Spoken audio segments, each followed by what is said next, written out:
Yep, I'm ready. Hey,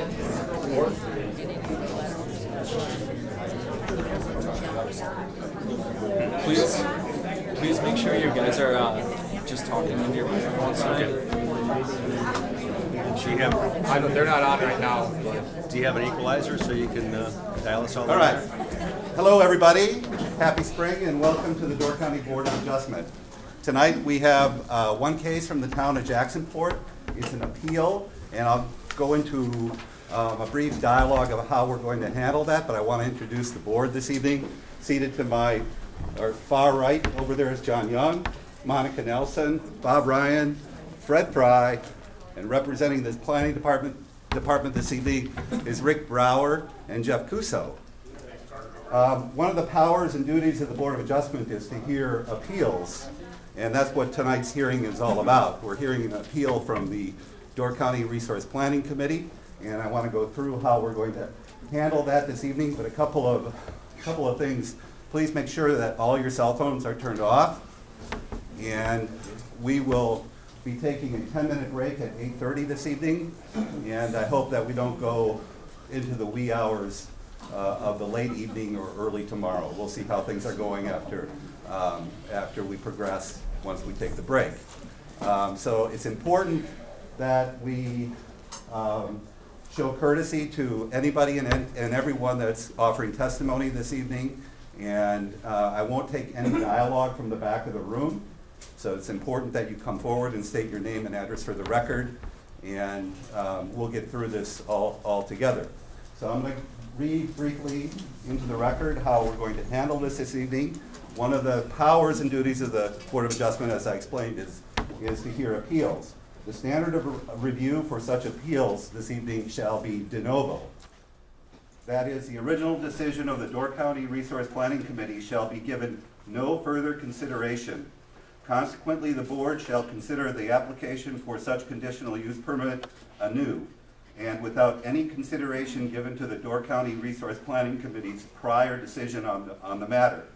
Accordingly, the Board of Adjustment shall A, conduct a hearing about the appeal, B, independently take evidence, and C, render a decision on the appeal. It's important to point out at this point also that this board has to, in order to get through the evening, tonight and Thursday night if necessary, that we don't have redundant testimony. I will do my best to keep everybody on track, but if you hear somebody that's already offered that testimony this evening, it's important for you not to come to the table and offer the same testimony. One of the things also, I know my fellow board members had almost 300 pages to read, and I know in talking to them, and I know they've all done their due diligence in going through all the material. So when you do come to the board or to the table, it's important that you stay on track.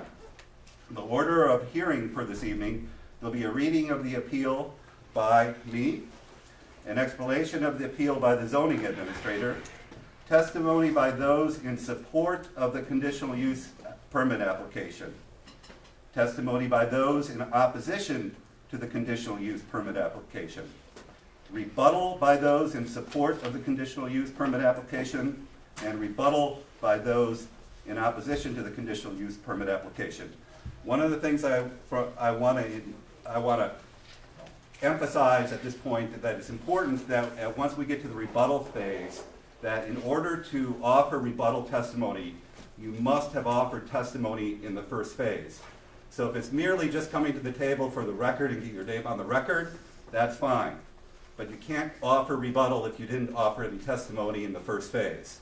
So if you want to preserve your right to offer rebuttal, please come forward and state your name and address for the record. Finally, once we've heard all the rebuttal testimony, we'll close the hearing and we'll work on consideration and decision. The basis for a decision by the Board of Adjustment shall be set forth in section 11.4, paragraph 5 of the Door County zoning ordinance. The basis of approval, the Board of Adjustment shall review each conditional use permit application for compliance with all requirements applicable to that specific use and to all relevant provisions of this ordinance. In approving conditional uses, the Board of Adjustment shall also determine that the proposed use at the proposed location will not be contrary to the public interest and will not be detrimental or injurious to the public health, public safety, or character of the surrounding area. To aid in the review of the proposed project against the above criteria, the Board of Adjustment shall evaluate the following specific criteria. Number one, whether the proposed project will adversely affect property values in the area. Number two, whether the proposed use is similar to other uses in the area. Number three, whether the proposed project is consistent with the Door County Comprehensive and Farmland Preservation Plan or any officially adopted town plan. Number four, provision of an approved sanitary waste disposal system. Number five, provision for a potable water supply. Number six, provisions for a solid waste disposal. Number seven, whether the proposed use creates noise, odor, or dust. Number eight, provision of safe vehicular and pedestrian access. Number nine, whether the proposed project adversely impacts neighborhood traffic flow and congestion. Number 10, adequacy of emergency services and their ability to service the site. Number 11, provisions for proper surface water drainage. Number 12, whether the proposed buildings contribute to visual harmony and existing buildings in the neighborhood, particularly as it's related to scale and design. Number 13, whether the proposed project creates excessive exterior lighting glare or spillover onto neighboring properties. And number 14, whether the proposed project leads to a major change in the natural character of the area through the removal of natural vegetation or altering the topography. With all of that being said, there's been a lot of changes in the legislature in the last couple of years, and it's important for you when you're coming forward tonight that your evidence that you're bringing forward to the Board of Adjustment is based on substantial evidence. In other words, the board must consider Lars? all testimony. We're not operating under the Correct. new rules yet. Correct. so- I understand that. Okay. But I just want to emphasize how important it is to focus on substantial evidence this evening.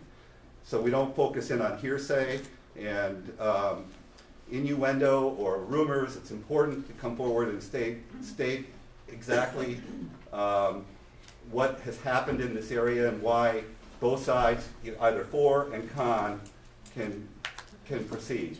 So I think with that being said, I think I've covered all the bases. One of the things that the Board of Adjustment also does differently than the Resource Planning Committee is that we swear each and every person in under oath. We do not swear in attorneys if they are representing clients as a matter of professional courtesy.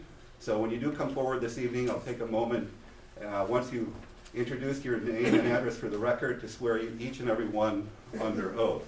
So with that being said this evening, I think I can read into the record the legal notice that was published in the paper and posted properly. The Town of Jacksonport, Kathy Navis and Gabe Hustaver et al. Appealed the decision of the Door County Resource Planning Committee whereby the committee approved the conditional use permit to establish a campground containing 130 campsites and a 56-foot by 60-foot two-story check-in building containing a dwelling unit, bathrooms, shower, laundry facilities, and store, and a 30-foot by 40-foot bathroom and shower building on a vacant 21.2-acre parcel. This property is located adjacent to the west of State Highway 57 and adjacent to the north of Bagnell Road in Section 22, Town 29 North, Range 27 East, and in a mixed-use commercial MC zoning district. The property is tax parcel number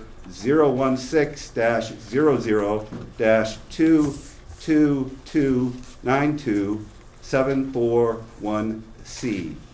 Okay, Rick or Jeff? I'll give a brief background, as brief as I can. And 21.2 acre parcel was rezoned from estate to mixed use commercial in July of 2017. Again, basically repeating what Lars said, they are proposing to do a campground containing 130 campsites comprised of 97 RV campsites, 12 rustic sites, and 21 sites containing shelter units, which they call cabins. There will be a check-in building located on the southern portion of the property, which originally included a 2-bedroom dwelling. On the second floor for the manager or the owner, the building also contained bathroom and shower facilities, camp store, and laundry facilities. Now, since that time, since the original proposal, there were new building plans submitted, and I think you all have copies of that. New plans submitted for the check-in building. Again, the original plan showed living quarters on the second floor. The living quarters have been removed, and the first floor basically stays the same, and it basically now will be a 1-story building instead of a 2-story building. That's the new plans. The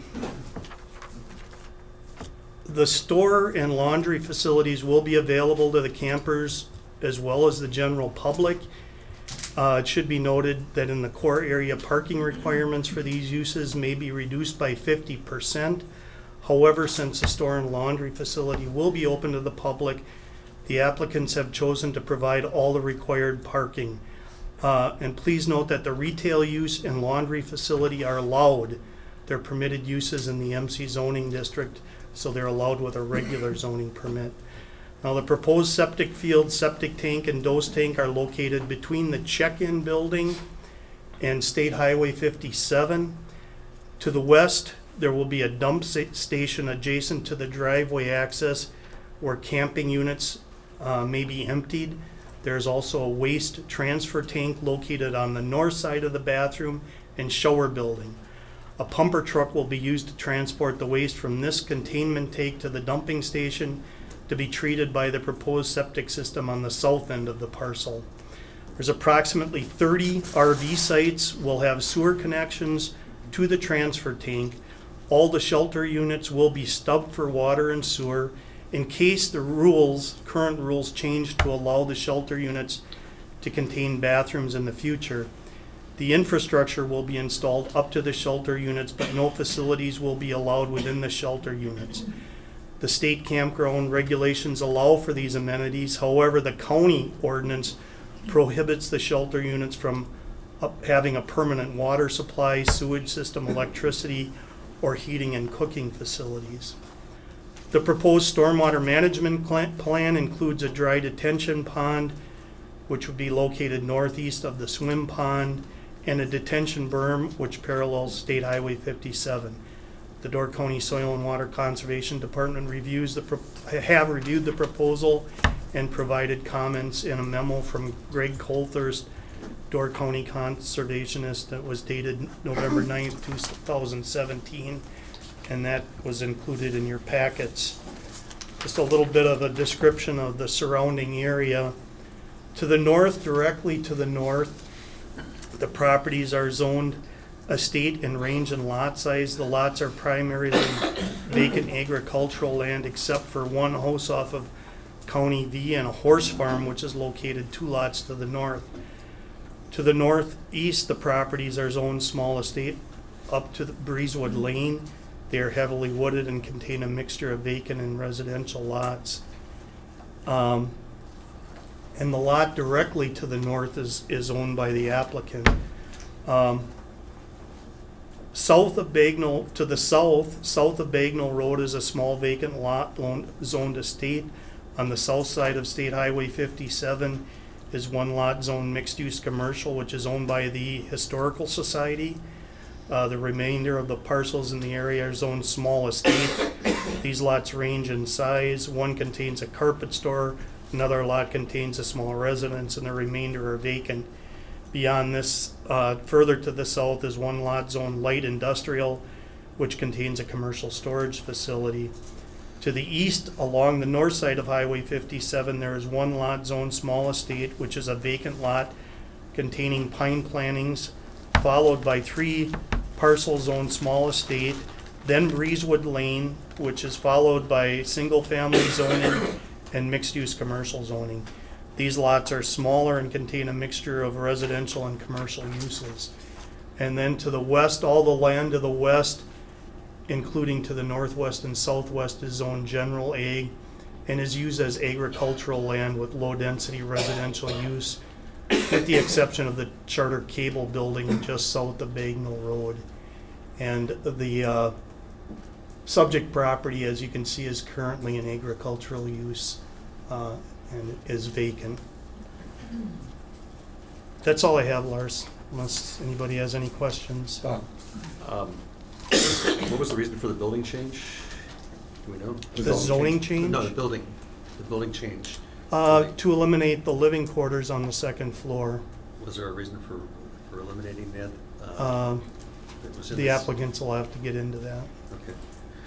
There was a condition on the original permit that there be somebody on duty 24/7, but the condition didn't say that they had to have an owner's residence on the site. The detention berm that you mentioned, is there a pond there as well, or is that just a berm to redirect any I think it's just a stormwater? berm. I guess the Pete Hirth representing Baldwin's Engineering will be able to explain that in detail. And with the zoning change, why wouldn't this be considered spot zoning? Can't answer that. Fred? Rick, what is the process for rezoning it from estate to mixed-use commercial? How does that, briefly, how does that? Well, there work? was a public hearing held before the Resource Planning All right, Committee. all right. That was last spring, May of 2000? July of July. 2017. Approved in July of 2017, okay. And the public has the right to be there for that hearing? Absolutely, yes. All right. And it's ultimately approved by the county board. Okay. Are there other mixed-use commercial areas within this area? Further, Jeff can show you their, So the pink is the mixed-use commercial. That's So you the- can see there's one just to the southeast. But then just primarily downtown Jacksonport. Is that the historical There's a society? significant Yes. amount of Okay. mixed-use commercial in that area. The mixed-use commercial lot to the southeast here is the Historical Society property. Does that have to be mixed use for the Historical Society? I don't know the answer to that. I think, yeah, I mean, I think they probably, I wasn't involved in that. It was probably treated as a museum in that category, so that would have been a use allowed there. Was that zoned mixed-use commercial some time ago? I don't know when it was, if it was rezoned recently, I don't know when that was. Okay, For sure, more than 3.5 years ago. okay. I can say that. Okay. One more question about the core area of Jacksonport core area and their long-term plan, comprehensive plan. How far is that what you're So showing now? this orange line right here, that is the core area. So that, a core area is an area that is looked to the future for expansion of the village or the whatever. Yes. And within the comprehensive, it's a area identified in the comprehensive plan, the 30-year comprehensive plan. Within the plan, it provides more flexibility as far as uses and rezonings, but certainly it's part of the comprehensive plan used as a guideline. Correct, thank The you. Bailey's Harbors, the Fish Creeks, and there's always extra area to allow for expansion. I think it's important that everyone understands that. Can you speak into the? I think it's important that everyone understands that because that rezoning just didn't happen and was dropped on there. When you look at the outside, like Jones Road, and it's all within that comprehensive plan. It's all within the core area. Okay. Any other questions? for the planning department at this time? Okay, now we're going to go into Part C of the order of testimony. Testimony by those in support of the conditional use permit application. I would suggest that the applicant come forward first and take us through, and we can ask questions if need be. Peter, how are you? Great. Thanks for State your name and address for the record, please. Pete Hirth with Bodwin Surveying and Engineering. The address in town here is 312 North 5th Ave.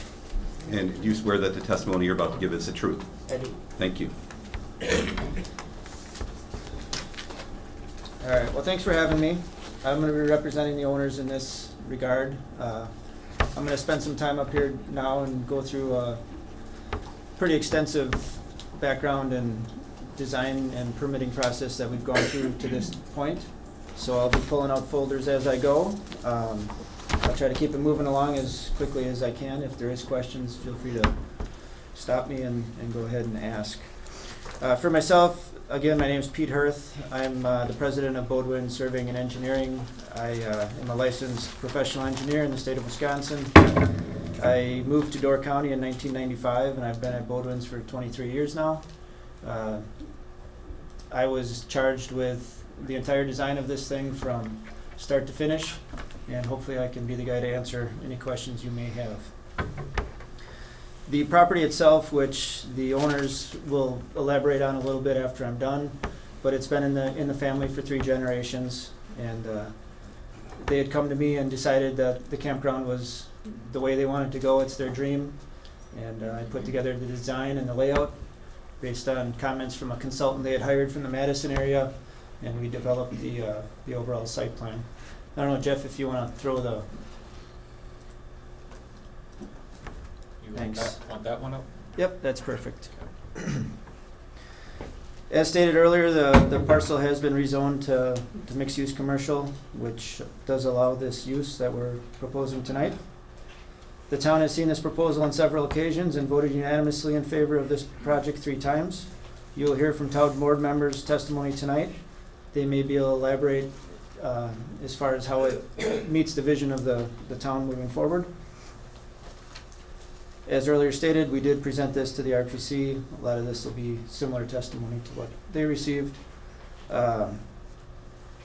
I'll give you a quick background of what we did, and then what I'll do once I get through the background is I'll go through step by step the conditional use permit, the 13 items, and I'll address each one individually.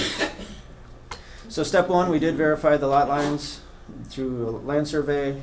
We had soil borings done early. What I wanted to do is establish areas that were suitable for septic systems and stormwater areas before going ahead with the design.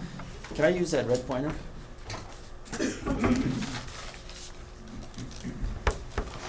We once we had a design, we took the site plan to the county, made sure all setbacks were met, densities were met. We completed a site grading plan for the entire site, suitable for bidding and permitting. We completed a stormwater management design, submitted to county and DNR, and received those approvals. We completed a septic system design, submitted that to DSPS, and received approval. We completed a water and sewer system design. It's a private main design, basically private interceptor sewer and private water main. We obtained DSPS approval on that as well. I'm aware of the letters in opposition as well as the previous testimony. I'll attempt to cover each item at this time. I'll also hit all the items outlined by the county's criteria. So from a layout standpoint,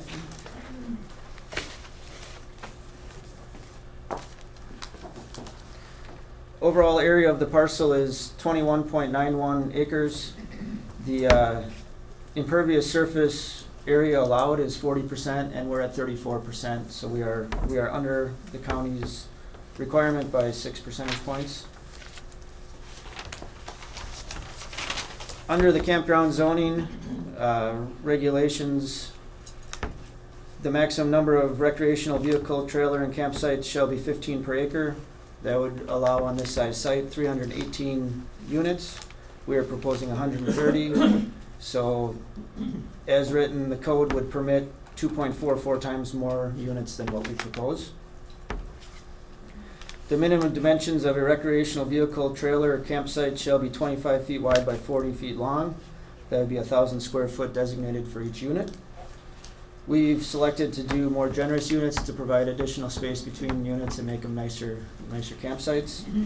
We have 2,550 square feet designated for each unit, so 2.5 times larger than the county required minimum. Each recreational trailer, vehicle, campsite shall be separated from others by 15 feet. We have 22 feet of green space, in the green space between the units is 22 feet. So 1.5 times larger than required by code.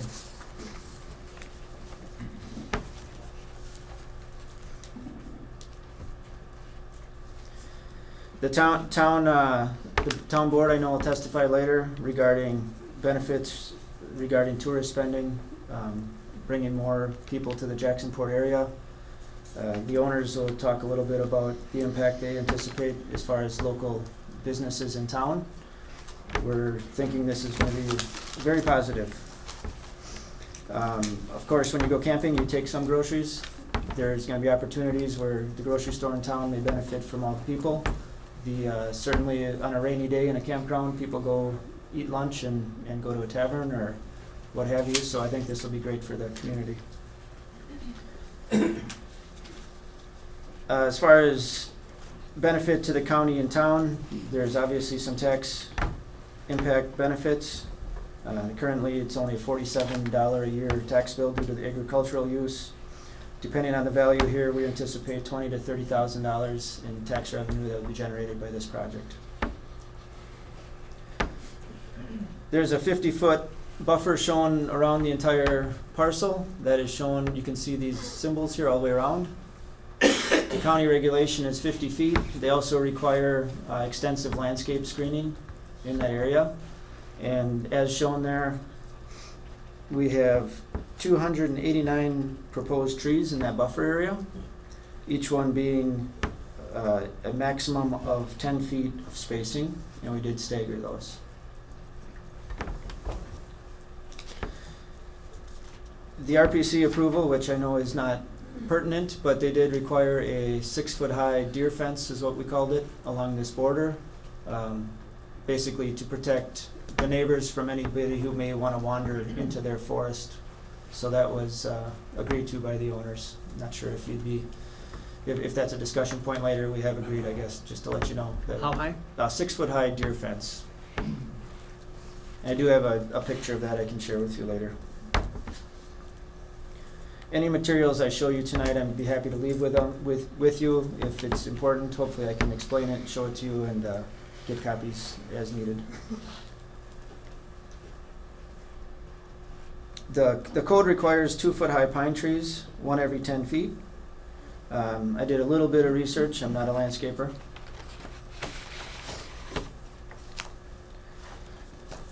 But knowing that they're evergreen trees, there's cedar trees, grows 3 feet per year if you have a fast-growing cedar. Norway spruce, 2 feet per year. Eastern white pine, 3 feet per year. One thing I tried to do is put into perspective what the buffering could look like as time goes on. And I did print out 2 different photos from Harbor Village, and one is from 2007 in my right hand, and one is from 2015. So in 8 years, you can see along the highway corridor that buffer did fill in quite nicely. And I know if you drive by there now, it does do a decent job of hiding the campground.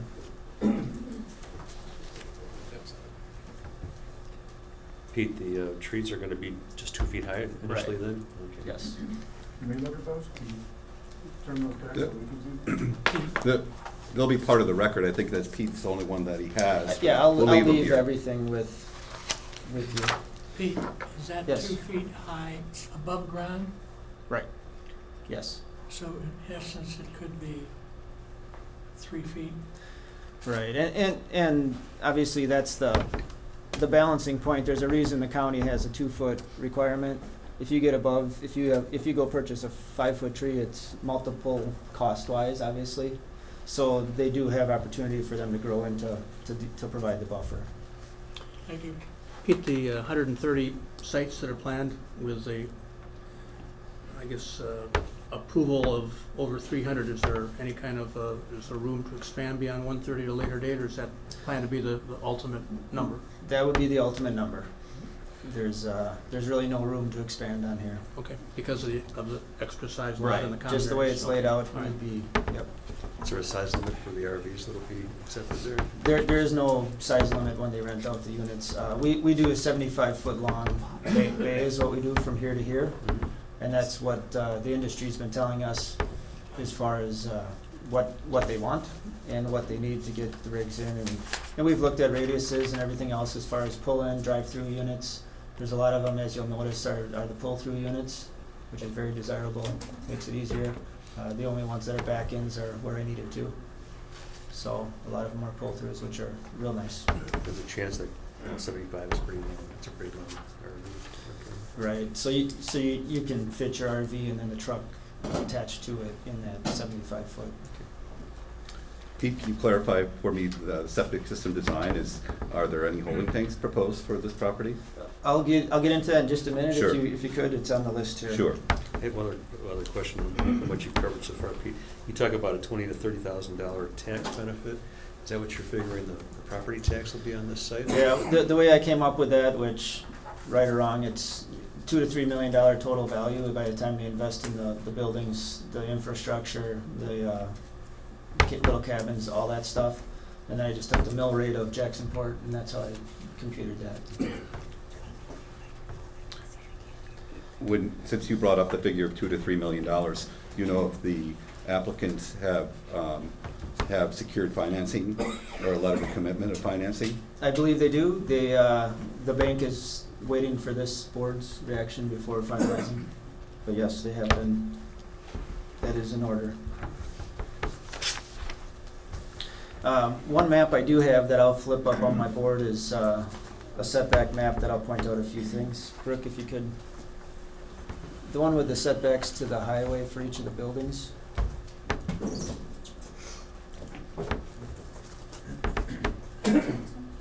Yeah, should we maybe put it up front there so that everybody can see it?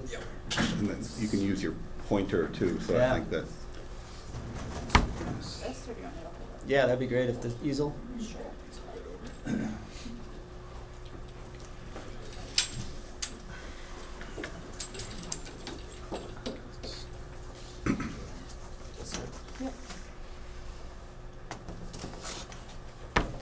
So same diagram, just not in color. But what I did is I tried to place some of the setbacks from the check-in building itself and the campsites to the neighbors. So I'll get into all these in a moment, but just to run through a few stats here.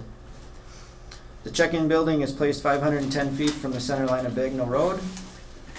It is 355 feet from the center line of the highway. The nearest cabin is 220 feet from the center of the highway.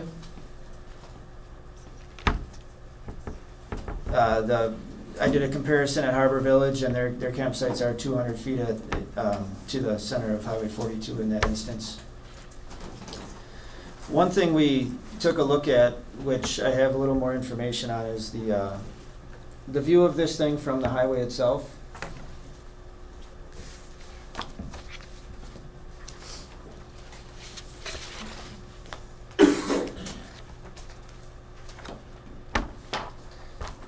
So the interesting part about this site itself is that there will be a view of the campground until the buffer is grown up to the point. But there will be a view from the highway south of the project. But when you get in front of the project itself, this is a 10-foot high hill right here. So as you're viewing, you're 10 feet lower here than the top of the hill. You'd really be looking over the top of that hill. A lot of this area is going to be blocked from the view of the highway. Again, I'm not going to argue that you can't see it when you're driving down the highway 1,000 feet south of the site. But as you leave town, certainly when you look to the right, you're going to see the check-in building, maybe the back of one of these or two cabins, and this is a septic area shown here in the hatching. So we did try to hide everything behind the natural berm that's on site. And I did some sight lines on that to kind of show that. I can certainly enter that as part of the record if you're interested in looking at that closer.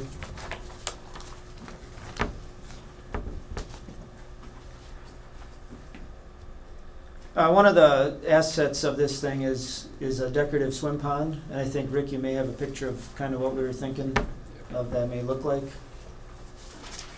So this area is one of the few areas where we're actually going to do blasting, because we want that swim pond to be deep enough and safe enough. So this is a pond that the owners had looked at in the Madison area, and that's kind of what we're hoping. I think it's going to be a line pond. It'll be the main recreation hub for the campground. They'd have cabins, not like this, but similar small cabins around the pond, and one of the focal points. Again, if you go back to the main map, we were able to, based on the rock depth out there, we were able to limit the blasting to the bottom of that pond, and then the tanks, the septic tanks here, will require blasting. So overall, a couple days of blasting on the entire site is all we anticipate.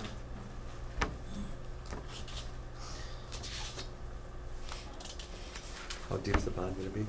It'll be around 12 feet deep. Pete, is that Yes. going to be man-filled, or is there any chance of it being filled by Mother Nature? It'll be mainly man-filled.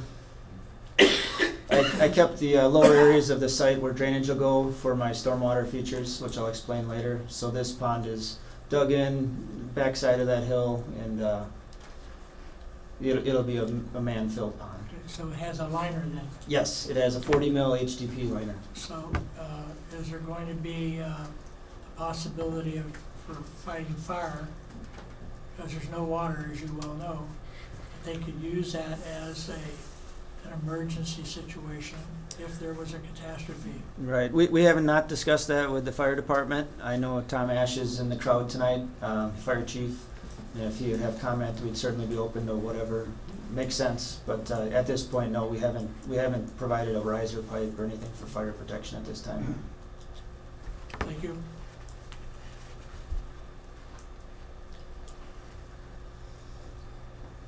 All right, now I'll lead into the conditional use permit checklist, and I'll try to hit each one of the items. Number one is enhance or sustain property values. This will be a debate for everyone here tonight, I'm sure. There's both sides to that. I'm probably not the guy to comment on what it does to businesses in town, but I'm sure adding tourist dollars to Jacksonport may be a great thing. Location-wise, one of the benefits of what we did here is there is pretty good separation between our project and existing neighbors. So I've identified those on this chart, and these blue lines indicate just the dimensions. I know, hard to read, but I'll rattle them off here for you. The immediate neighbor to the east, that's a vacant parcel, and that's a pine plantation. The neighbor to the north, Keno, there is 360 feet from the nearest campsite to his horse facility. The portion in here is actually owned by the applicant, so the Loritzens also own this 4-acre parcel. They have intentions of building their own personal residence there at some point as this project gets moving. There's 900 feet to the Bernstein farm to the west for their residence, to the nearest campsite. 510 feet from the Turner building here, which is the carpet dealer, to the nearest cabin. Christensen has this home here, and that is 370 feet.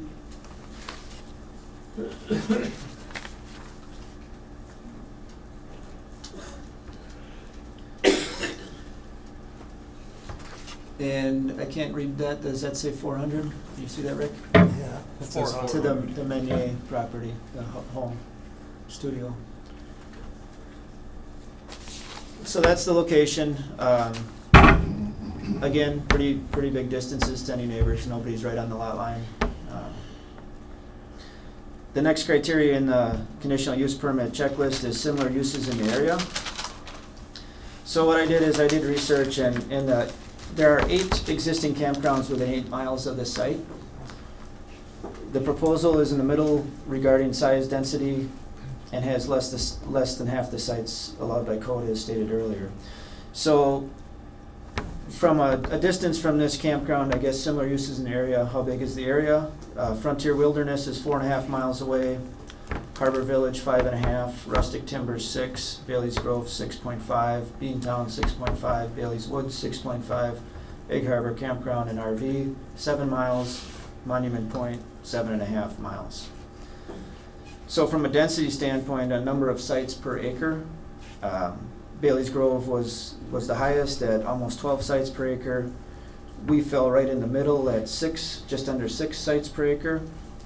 And Rustic Timbers was the lowest at 2.9 sites per acre. From an overall number of sites standpoint, ranking them from highest to lowest, we again fall right in the middle, number 5 out of 9. Harbor Village is the largest, which has 481 sites. We're obviously proposing the 130. And Monument Point had the least at 84 sites. Do you know the size of acreage of those Yes. campgrounds as well? Yes. Might take me 1 second to find it for you.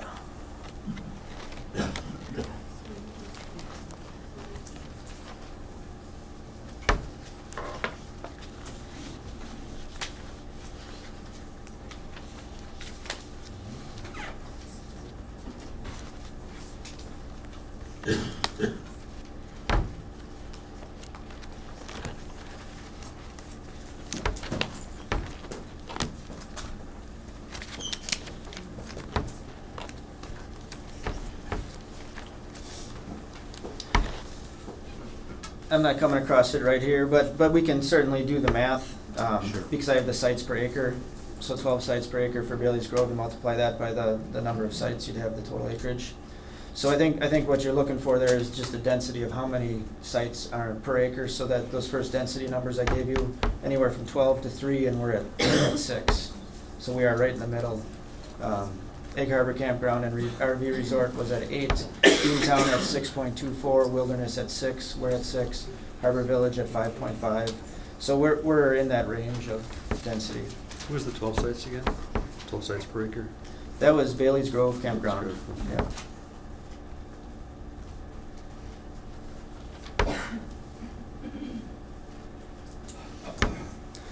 Yeah. One of the items in the RPC checklist is the consistency with the town plan and the town's vision. Again, we looked at the core area. I think it's best if I leave the town representatives to speak to that, but they've seen this, they've approved the rezoning, they've seen this multiple times, so I think they'd be best to address the vision of the town. Pete, going back to the neighbors, Christensen's and the other ones, does that 10-foot hill, does that block their view of the? It would help. Certainly, the Christensens, yep, and the carpet, that would certainly, those two should be blocked. That's 10 feet higher here than it is here. Thank you. You know, and the view-wise here, there's no looking through this pine plantation as it sits today anyways. That fence is just a chain link? The fence we're proposing would be what we call a deer fence. I have a picture, I believe.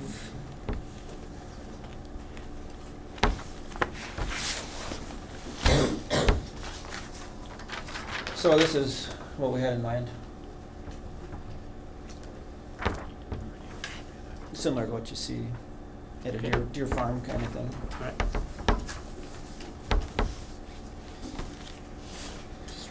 So I'll now go into the septic system, the human waste disposal. This one will take just a bit. I'd like to go through it in more detail because I know there may be questions on it.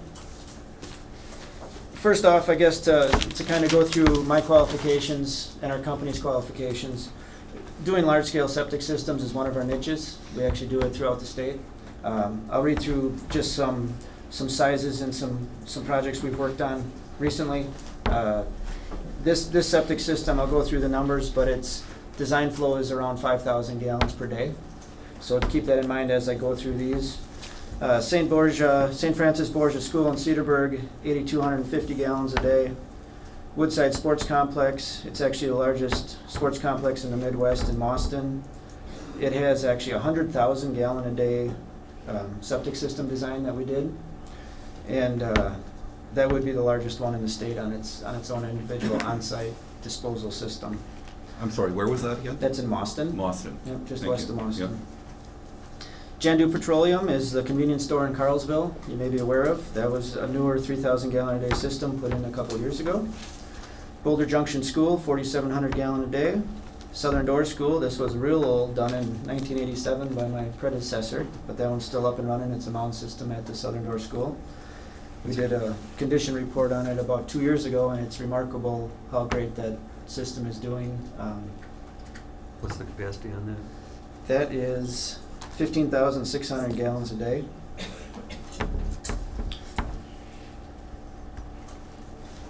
Northern Air Resort is a resort up in Oneida County. That's a 30,000 gallon a day residential. Cottage Glen, Ellison Bay, 24,600 gallon a day.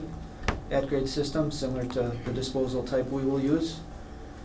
Crestview Subdivision is Outagamie County, 60-home subdivision. Rockfield School, 6,250 gallon a day mound. Gordon Correction Center, 11,000 gallon a day septic. Bethany College, 4,800 gallon a day in-ground. Washington Island School, 2,400 gallon a day mound.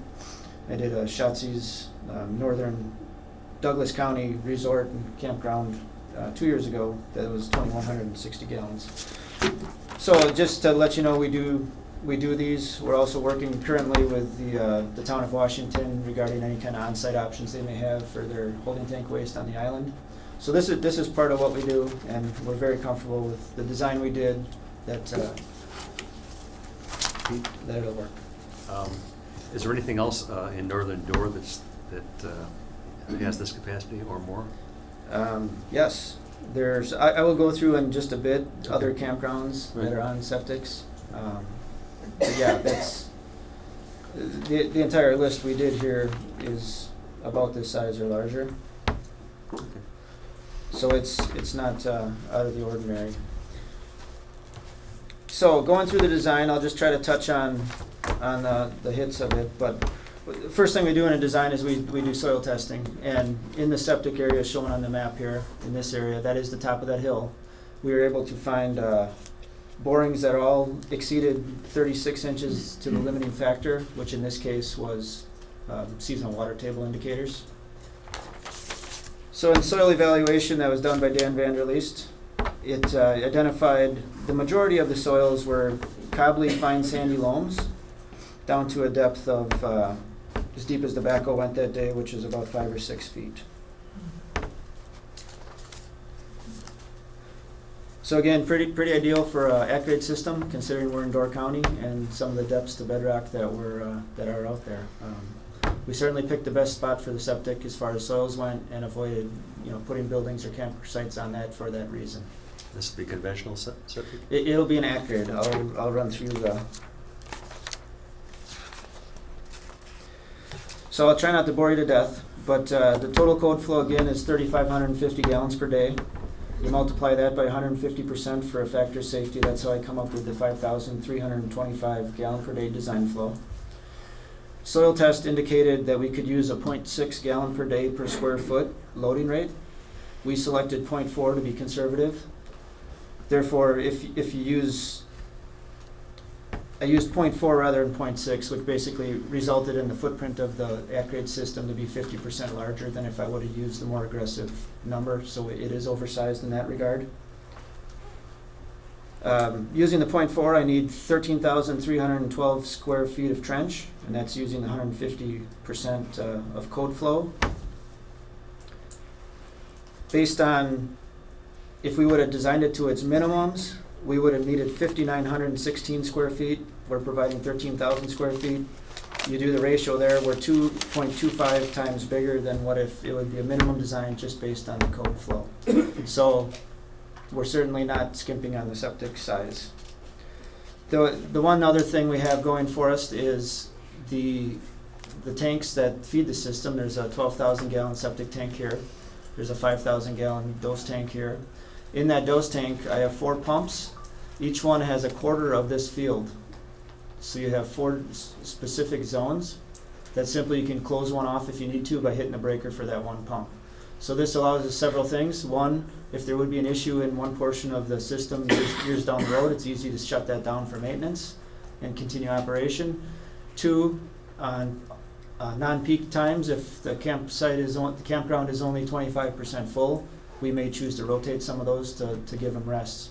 One thing that's a huge benefit to being any campground in Wisconsin is the seasonality. So this thing will sit empty 6 months out of the year. That'll give opportunity for these drain fields to dry out completely before the next season starts. So the campground is scheduled to be closed for 6 months of the year? Right, from anytime, all our utilities here are not winterized just because we kept everything above the rock, the sewer and water. So it is 100% seasonal use here.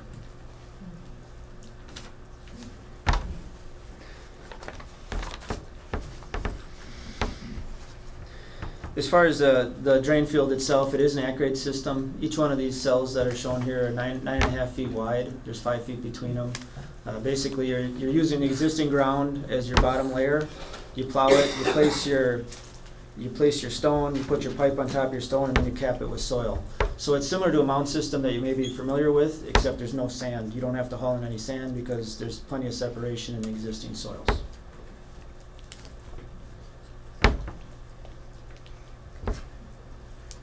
One thing you're always concerned with on a project like this that is fluctuations based on holiday weekends, things like that, is do you have a risk to overload it in those peak times? And what we were able to do in this case is between the 12,000 gallon septic tank and the 5,000 gallon surge tank, what I do is I set all my fields are dosed on a timer, so you know that you never exceed the 3,500 gallons a day. That is the design flow out to the field. So the field's, again, designed for 5,300. We only send 3,500 gallons a day out to it. And what we do is we provide some storage in these tanks, so on that peak weekend, these tanks can continue to fill even if you're not pumping all that volume out into the fields. The other advantage a campground has is there's dump stations that'll feed as people do it. As they leave, they can certainly dump. The owners have an option to simply stop accepting waste if, let's say, you have an alarm go off. That would be an easy fix, and wait for that pump to catch up, which I don't foresee. I have enough surge capacity in there. Oh, let's see, it's in here somewhere. I have enough surge capacity for 2.5 days of 3 days of peak flow all at once and still not exceed the surge capacity of those things, of the system. So again, we feel like the design is right there. It's oversized. It's capable of, you know, if the owners want, they could charge people to dump rather than allowing them to dump. That would certainly deter. A lot of these sites, like I said, we tried to keep the sewer and water. Where I could, I have a sewer pipe going to each one of these RV units, and there's water to every one of them. I have a sewer pipe where I could without blasting that'll allow gravity flow down, and there's a transfer tank here. So we do have controls over how much sewage ends up at the system as well. Pete, going back to the pumps, are these going to be grinder pumps? No, these would be effluent pumps. The solids get settled out in the septic tank. There's a large effluent filter on the downhill side of that septic tank that's going to prevent anything over an 1/8 inch in size to getting into the dose tank. So these pumps don't need to have grinders. I'd prefer to settle out the solids here so that the clear zone fluids are the ones getting pumped out to the field. So that's where the baby diapers will wind up, right? Baby diapers will be stuck in the septic tank behind that effluent filter, exactly. How about for spills in the pump out? Yeah, there's I don't have the detail with me, but there is curbed areas around these pumps where you hook on. I've actually got 2 of them shown, and there's curved areas where that's in a depression, so if something would spill, it would end up draining into those and not just drain off site.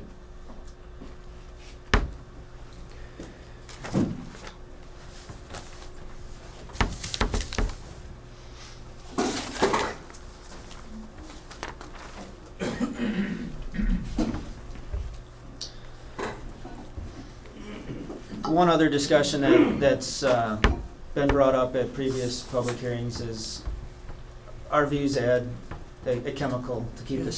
stink The next down. question. Yes, to keep the stink down in the tanks. So those can come in pods that you put in there, or you dump a couple ounces into your tank. So there's been research on both sides of it saying, hey, that stuff's really bad, it kills the bugs in the septic. And there's been research that said, hey, it's not so bad, especially if it's a seasonal use and you're resting your system. So the debate is there. One thing we're doing that it will help that is I have 48 of these units directly connected by sewer pipe. So in theory, if you're going to the campground and you're hooking up directly to the sewer pipe, you don't hold it inside your unit, you don't need to put the chemical in there. So 37% of our sites are capable of direct connection to the sewer, wouldn't need to use the pods or the chemical. So certainly from a dilution standpoint, that helps. Again, we sewered the ones we could. We don't want to be blasting everything out there, so we sewered the ones that we could. And the other ones, you know, certainly going through the 12,000 gallon septic tank, the 5,000 gallon dose tank, having the deep soils underneath the system, it's designed greater than size than we need, so we're 100% comfortable that this is a perfectly fine system. Okay, well, we're on that subject, because that seems to be a big problem with the folks from Jacksonport, and I have to agree with them. What is it gonna do, and what are the statistics that you have gathered now to the surface water, which is the well water? Right. Okay, so a couple things I can hit on that. The state code currently requires a 50-foot separation from any well to this septic system. So again, we're 5 times that, whatever, 6 times that. There's no neighboring wells nearby. Not that we anticipate any contamination at all, but the separation distance certainly exceeds DNR minimums. The question was in my mind, and I talked to John Teichler, he is the Door County sanitarian, and I said, John, the questions come up, is this campground going to contaminate neighboring wells? Right. And I'll go through here, I've got a list. There are 10 other campsites, campgrounds in the county. I'll run through them real quick that are on septic system. Wagon Trail, Washington Island, Aqualand, Bailey's Woods, Beantown, Frontier Wilderness, Rustic Timbers, Tranquil Timbers, Jellystone, and Quietwood South. So I asked the question to John. I said, John, is there a problem with contamination? He said, nope, there has never been one instance of a campground contaminating a neighbor well. That was a pretty strong statement by John. I asked him if he wanted to come tonight. I think he had better things to do. But so again, historically, campgrounds are indoor county.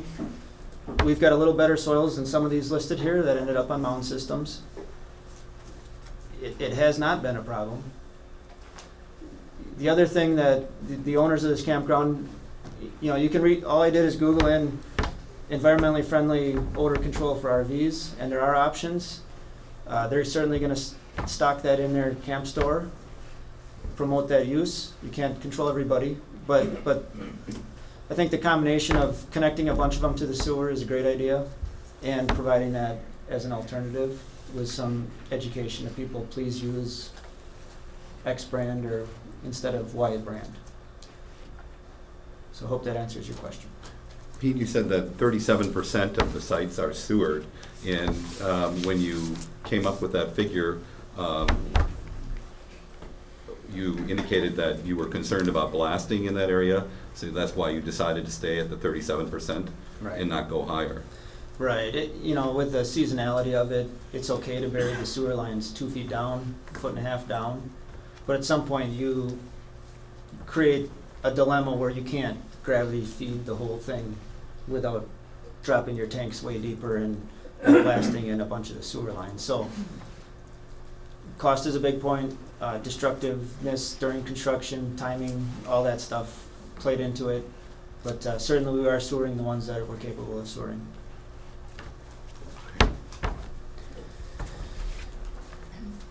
Drinking water is the next item. It will be a private well. We have a well proposed just on the south side of our checking building. That well will have a variable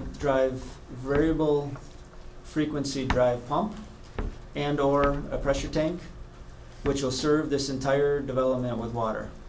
So what I needed to do as far as my general plumbing approval through DSPS is I have to show them first the sewer capacity works.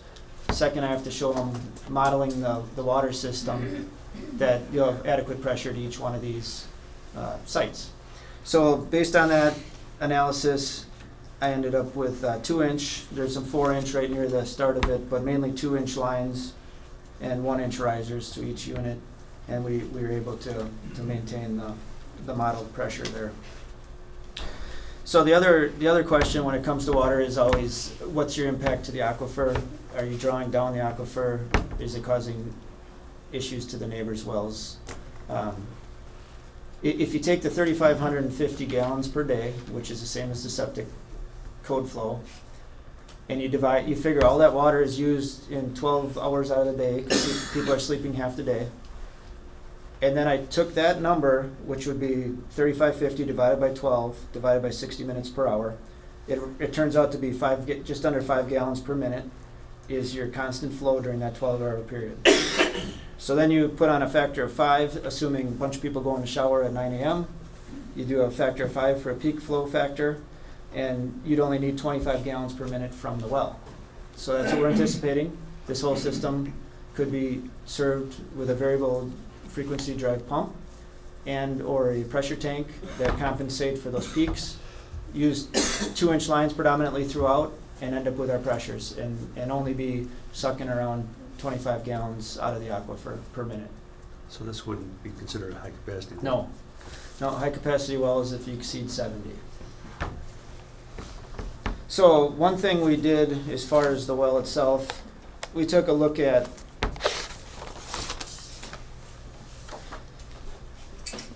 believe it or not, a study from 1978 is somewhat the gospel in Door County regarding well water capacity. And it was a study done, and what they did is they tried to establish that's where the county's rules came in as far as minimum casing depths based on karst features, capacities of aquifers. In Door County, it does vary. There's places down near Little Sturgeon that it's the blue shale. You can get 1 or 2 gallons a minute out of it only. There's places where there's all the water you want. But in this instance, I can leave you the chart here, but I've marked where the site is. And in this site, it says that there is more than 400 gallons per minute of capacity in the aquifer, and the area requires greater than 100 feet of casing. So we're confident that our 25 gallons a minute is going to have no impact. Will certainly be the case to the 170 feet. If there are shallow wells nearby at residents, older stuff, we could be sucking out of a whole totally different aquifer because we're going to be down 200 feet where we're pulling water. So well capacity, it is not an issue. I've also got NR 812, which does go through the setbacks, which identifies that 50-foot separation to the septic.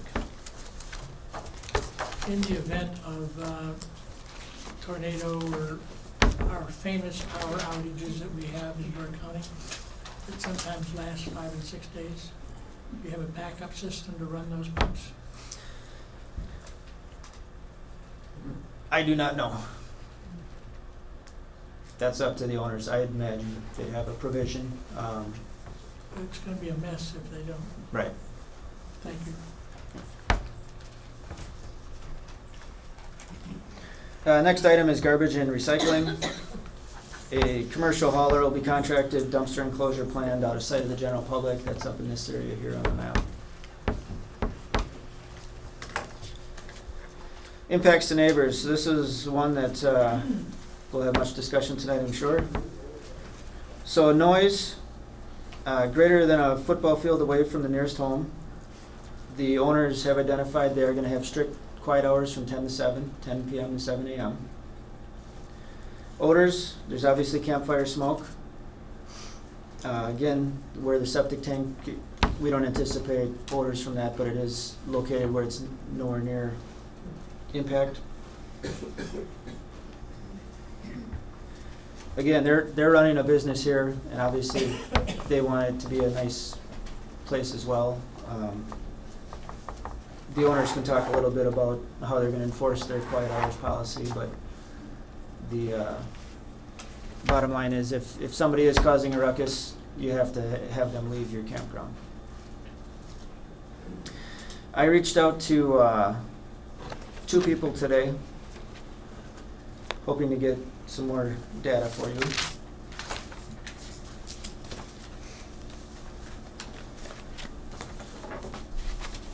I just need to find it.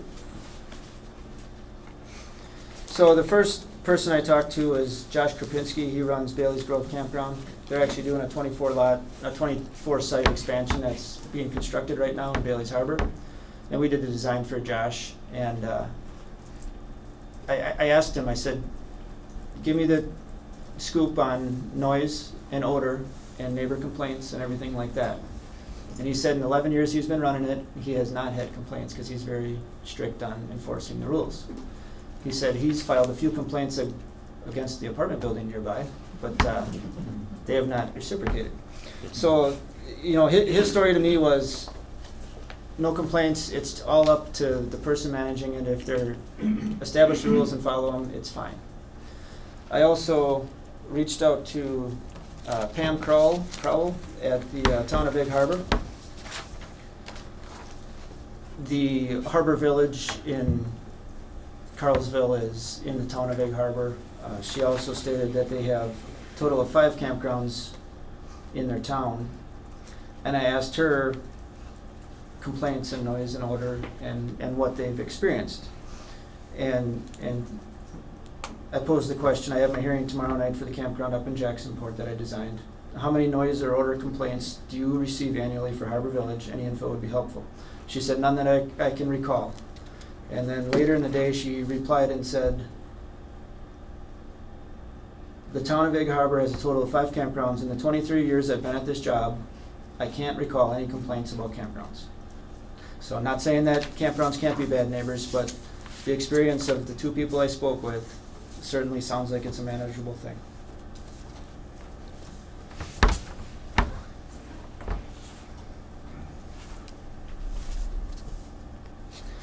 One concern, it's going to be a crushed quarry wash gravel surface for all the roadways.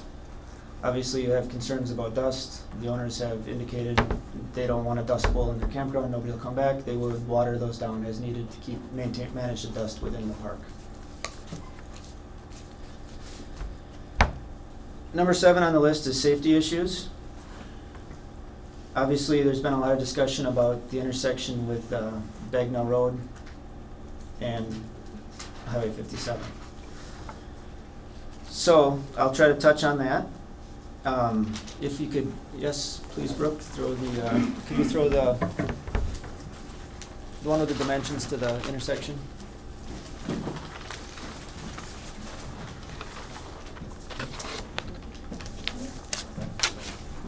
No. There. Yep, that's the one.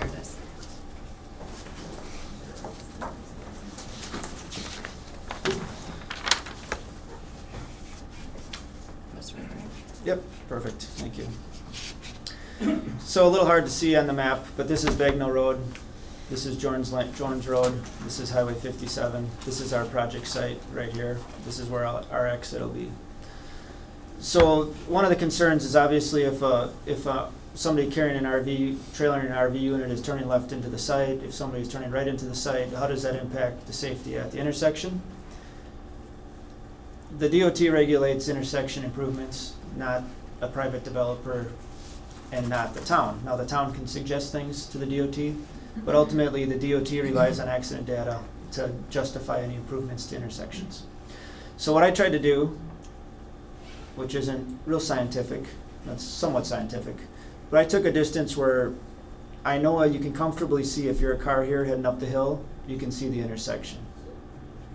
And I was at, and then I ran a calculation this way as well, from the intersection back on the highway this way. So when you do a stopping sight distance analysis, you take the eye height, you take the reaction time of the driver, and then it establishes based on speed limit and a friction factor how far it takes that car to stop safely. So it's called a safe stopping sight distance. So inputting those values in for a 55 mile per hour vehicle, I ended up needing 484 feet north of the intersection, and I have 830 available. To So- the top of that hill? Right, this is coming up the hill from down in near town.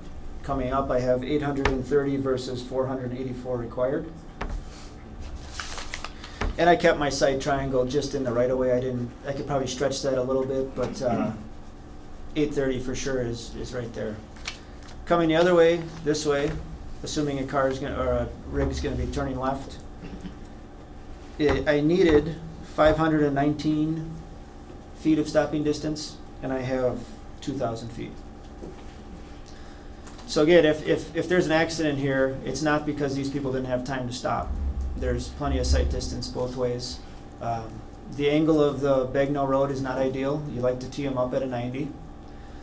One thing we have working at our advantage on this site is the town owns this triangle right here, town of Jacksonport.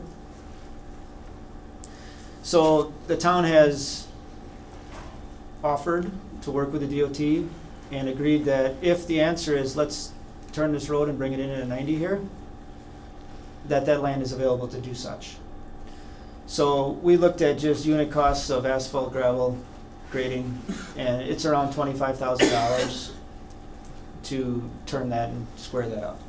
Okay, the other question that I have, and that's a good point, is there going to be room, if that happens, for acceleration and de-acceleration lanes there? Right, the right-of-way is wide enough on the state highway. Whether or not they expand what they have there now, I don't know the answer to that. Well, then maybe it would be good, since it's not gonna cost the developer any money, to have the DOT do an assessment of that area. Right, sure, absolutely. Because that's safety, safety, safety. Right, And you know our history, and we had to think about it, right. and it's probably the best investment. Right, and the interesting thing on that, when we did the gas station in Carlsville, we went to the DOT and said, let's put in turn lanes here. And they said, well, it's already a town road intersecting a state highway. You don't need to. It's already, until accident data warrants it, they don't want people putting in turn lanes where they're not needed, which, okay, so that's what happened there. So again, it is a DOT decision.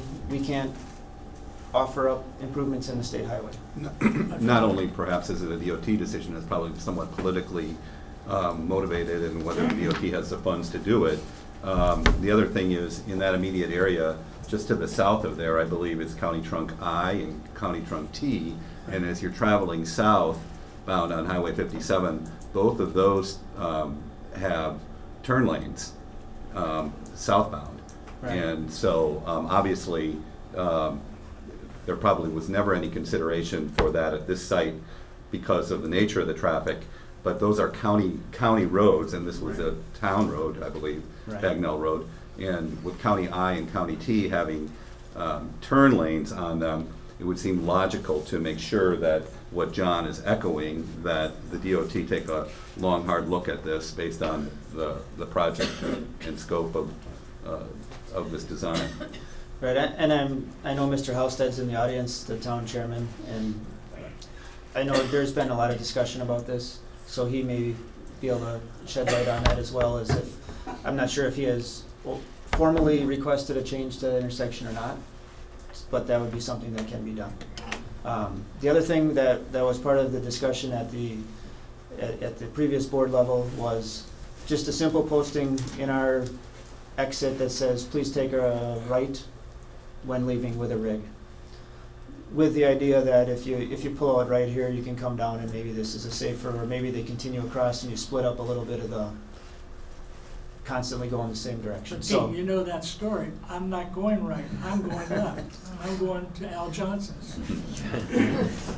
everybody goes to Al Johnson's. No, that's a good point. But we did offer to put a sign here to, suggest that. Now, how effective that is, I'm not sure.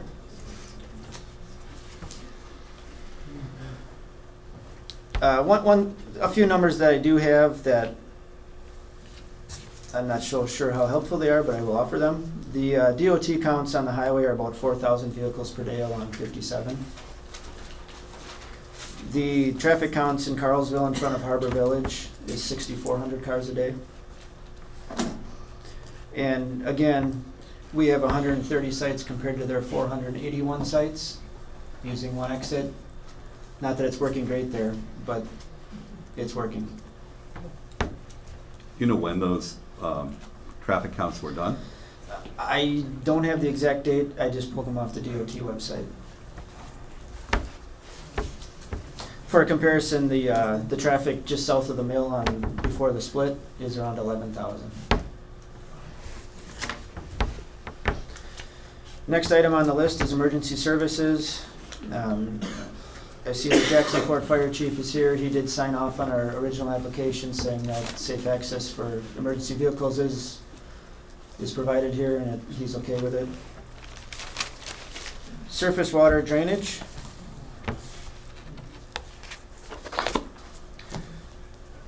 Just to that point for a minute, because that's a big one. If the fire chief is no longer the fire chief, is that decision in writing to the owner of the property? The actual application for the county submittal requires his signature, so he Okay. did sign Good. saying I've reviewed Thank it, you. it's okay. So for stormwater, I will try to move this along, but it is fairly detailed. Anywhere in the state of Wisconsin where you disturb 1 acre or greater of land disturbance, you're required to have a land disturbance permit through the DNR. Projects smaller than 1 acre rely on local jurisdiction. In this case, because it came here for conditional use, the county as well as the DNR both get a kick at the can on my DNR land disturbance permit. So what I can do is, well, first let me explain what the process is. I need to prove that water leaving the site after it's developed does not leave at a higher peak flow rate than currently leaves the site in its undeveloped state. So the way I accomplish that is I provide stormwater ponds that allow the water to temporarily sit inside the pond, discharge out a smaller diameter orifice, smaller pipe, and basically trickle it out. It's the bathtub theory where if you dump a bathtub over, it would flood your whole house. If you made a drain out through the little drain, you can fit it through a 2-inch pipe. So that's kind of the theory on peak flow control. DNR takes it a step further, and the DNR requires that we show 80% suspended solids removal by implementing stormwater management features. So in this case, what we were able to do is have a stormwater pond here, which will allow water to soak through an 18-inch deep engineered media system with ultimate discharge going out to the highway ditch. We constructed also a stormwater berm here, capturing the area of runoff from the top of the hill down to again reduce that peak flow and discharge it to the highway ditch. Interesting thing about this site is there's 3 distinct outlets right now. One is here, water leaves, drains easterly. One is here, it drains easterly, and then the road ditch. So what we were able to do is, by constructing this pond here, we cut the water off that used to drain through the backyards and end up at the ditch 200 feet down, and we safely routed out to the road ditch. So that's a plus. We also were able to implement a drain tile system up in here, which I can then take this water coming this way down into the storm pond, so I no longer let as much area going out this area. So from a permitting standpoint, we do have a DNR permit. It certainly meets the peak flow reductions and the suspended solids criteria required. Just for perspective, the DNR requires the peak flow reduction from a 2-year storm to a 2-year storm, which is about 2.4 inches in a 24-hour period. Door County requires the same reduction all the way up to a 100-year storm, which is a little more stringent. So that's 6.4. I don't want to get this wrong. I think it's 5.6 inches in a 24-hour period. Anyways, when I ran the hydrology on it, we certainly do meet that at all discharge points from the site. The post-developed peak flows are less than the pre-developed peak flows before the stormwater ponds are implemented. So for example, ultimately reaching the highway ditch, after development, I'm at 0.43 CFS for a 2-year storm. Right now it's 0.6. I'm at 3.95 for a 10-year storm. Right now it's 5. After development, I'm at 9.5. Right now it's 13.4. At the north end of the site, I was able to take 7 acres that currently drains. This entire 7 acres right now drains out this way. I was able to take a bunch of that into the pond, so now I only have 1.18 acres in this area draining this way, which again showed that those numbers leaving the site at that point went down compared to what happens right now. So to go through it, the 100-year storm event, which is the largest, pre-developed, right now it's 6.6 CFS, and I get it down to 2.24. I do have copies of the permits. Can certainly leave those with you. I have copies of the drainage basins, and again, the county has reviewed the stormwater as well as the DNR.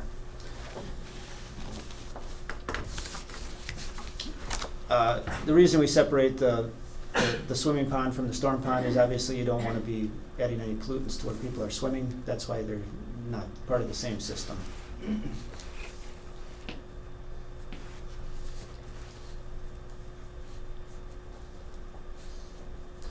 The next item is similar scale to surrounding uses. The check-in facility itself ends up being 2,300 square feet only now, but it's a single story. So again, size of a normal house or larger house, but 2,300 square foot house basically is the footprint of that. I just did a quick comparison to the horse barn to the north. His total facility is 8,100 square feet. The farm to the west has 6 total buildings, with the 2 largest around 3,000 square feet each. The commercial building across the highway is approximately 6,600 square feet. And again, we have a northern bath house that would go in here, that's 1,200 square feet. So 2,300 square feet, 1,200 square feet. Next item is lighting. Pete, before you get to that, getting back to the storm pond, the storm ponds in themselves, in your experience, has there ever been requirements that they be fenced? Yes, not these type though. This type will drain empty. It has a drain. It goes through an 18-inch filter media into a drain tile before it discharges. So the intent is that this is dry 99% of the time. Same thing here. The outlet is at the bottom. It's not a permanent wet pool like some storm ponds you see at Walmart or behind CVS there. So in those cases, we do safety shelves, and then it's up to the owner if they choose to fence. In this case, they're so shallow and they soak away that it's not necessary. Thank you. From a lighting standpoint, the owners have indicated to me that at each one of these sites, you'll have your little site number, and there'll be a little solar light that'll just kind of illuminate so you know where you're going. The building itself will have some lights attached to the building, and then any parking lot lighting would be cut off downward lighting, maximum 12-foot high poles, similar to any standard that would be out there. So again, we don't see tall light poles, anything like that. It's a campground.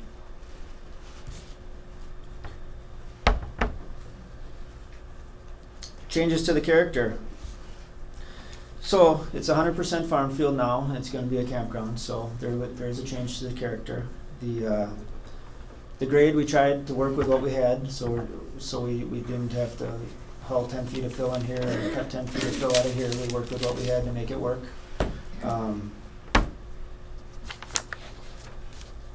There's gonna be extensive landscaping on the building itself. The owners are working with a landscape company to develop a plan for that.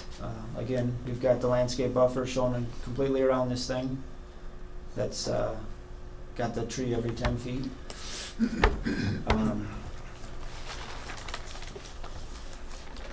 The hill helps. It's going to be blocking some of the view of the units. So character question is, I'm sure will be discussed, but we're doing it landscape around the building and we're doing the buffer. So it's, I'm sure the owners would be open to anything else they want it to look nice as well.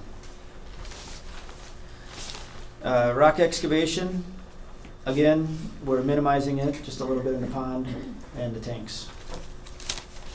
Gas service, it'll be propane for the buildings. From a timing standpoint, they were hoping to have the first phase done by September to get some fall activity. We're not sure if that schedule will be met anymore, but we're still optimistic. Pete, above ground propane tanks or below ground propane tanks? Those would be above ground at this time, just based on, well, I guess this one's up where the soils are deeper, but we haven't discussed it. If it's required below ground, I see the only spot for propane tank would be here and here. This one will be trickier to bury. This one I think we can do.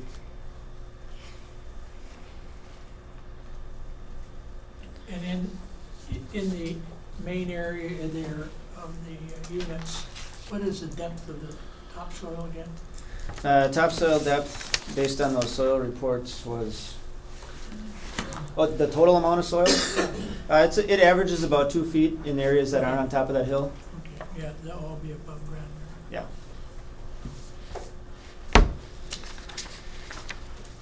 All right.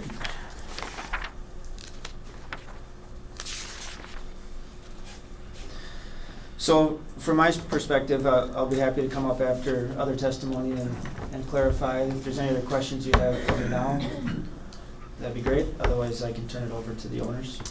I have one question before you leave here. Any commercial cooking facilities planned on the property?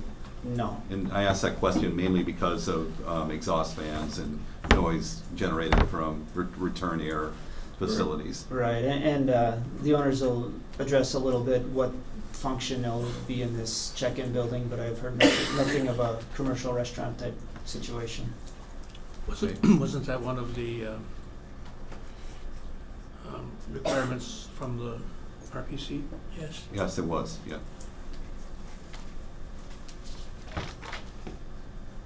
Okay, any other questions for Pete at this time? No, I'd just like to say on behalf of my friend Pete, good presentation as always, very clear and distinct. Thank you. Indeed, thanks very much, Pete. Thank you. Here to answer questions.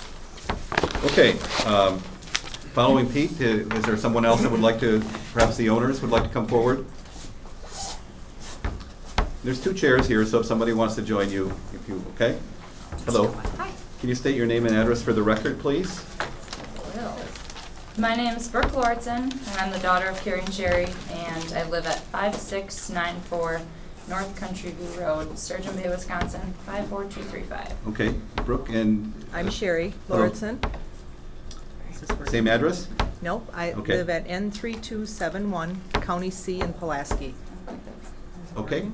And do you both swear that the testimony you're about to give is the truth? Yes. Okay, thank you. Like I said, my name's Brooke. I'm Carrie and Sherry's daughter, and I'm also a future campground owner. I currently live a few miles away from the proposed campground, and I work as a herdsman at Country View Dairy Farm. I'm also an assistant varsity softball coach at Sevastopol. For some of you, you might have known my mom as Sherry Colombo, outstanding person and Sevastopol alumni, and granddaughter of Bruce and Lorraine Beery, who originally owned this land parcel we are talking about today. However, if you knew her today, And throughout this whole campground process, you'd know her a little bit differently. She's a hopeful and determined woman who's passionate about making this dream come true. We are a hardworking, tight-knit family who will put 110% into whatever we do, and we want this campground to be very successful. Almost my whole life, camping has been a favorite activity of our family. The quality family time, outdoors, starry night skies, beanbag toss, great friends, relaxation, campfires, and just being one with nature are all things we look forward to come summertime. These are also all things we wish our campers to experience. When my mom first thought of this campground idea, the reasoning behind it was to do something useful with my great-grandfather's land while benefiting Jacksonport at the same time. Taking away any customers from any business in town was never the intention or goal. It makes zero sense for us to take away our neighbors' customers for our own profit when the whole original plan was to help them gain business. Whether that be by selling their products in our camp store and or sending people to their businesses via our camp flyer that each camper will get.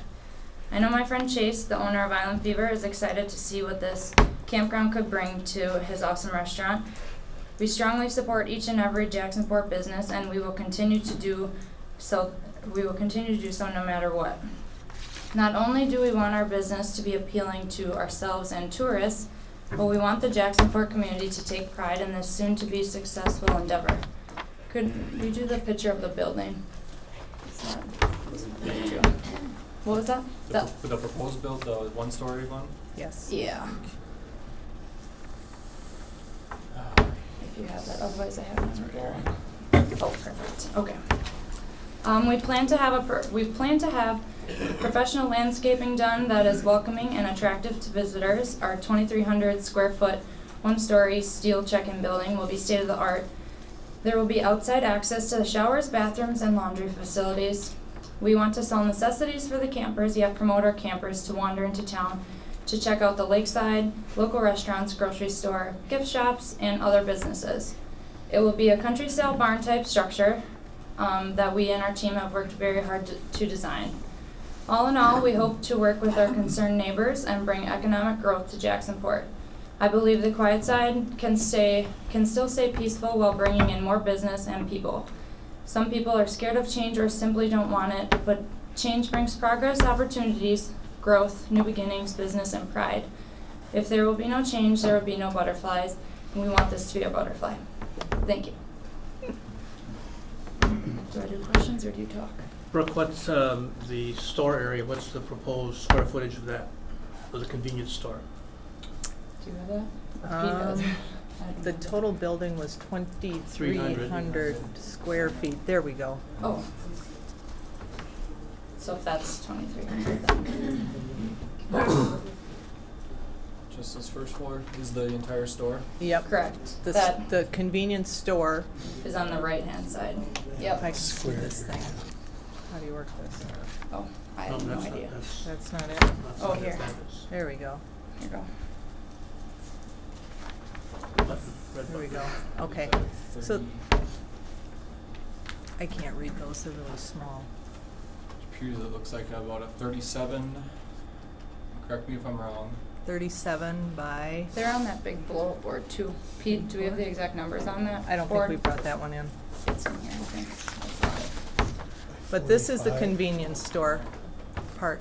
Does it say 27 by? I know they got the They're on- outside they're on- and the inside.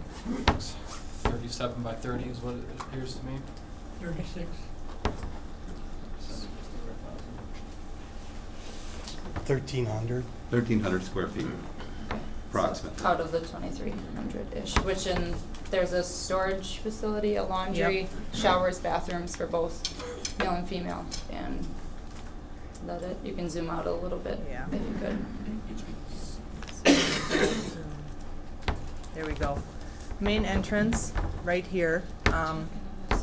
This would, I don't know why it's not working.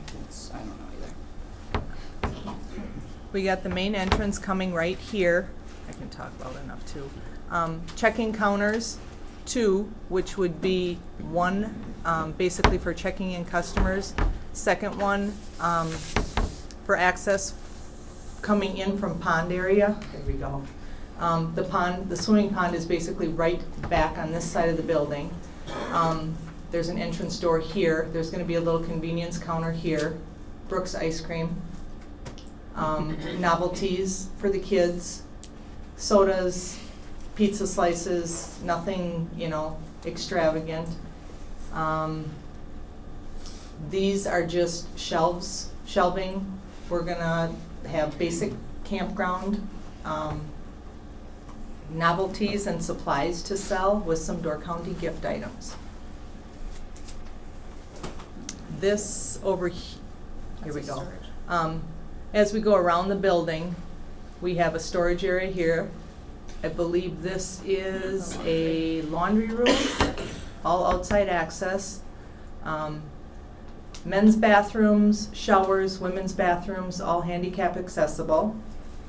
And this little area I didn't cover, this is an office area. Back side of the building, there will be an overhang with picnic tables, places to sit and eat and enjoy the view of the swimming pond.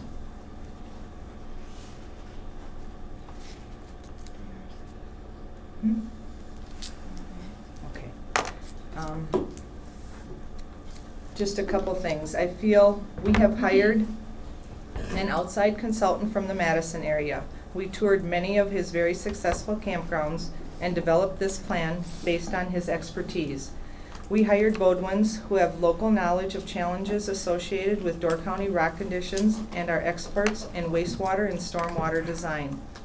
We have maximized setbacks where possible, been considerate to separation distances to neighbors, have extensive landscape plans and dressed up the looks of the buildings.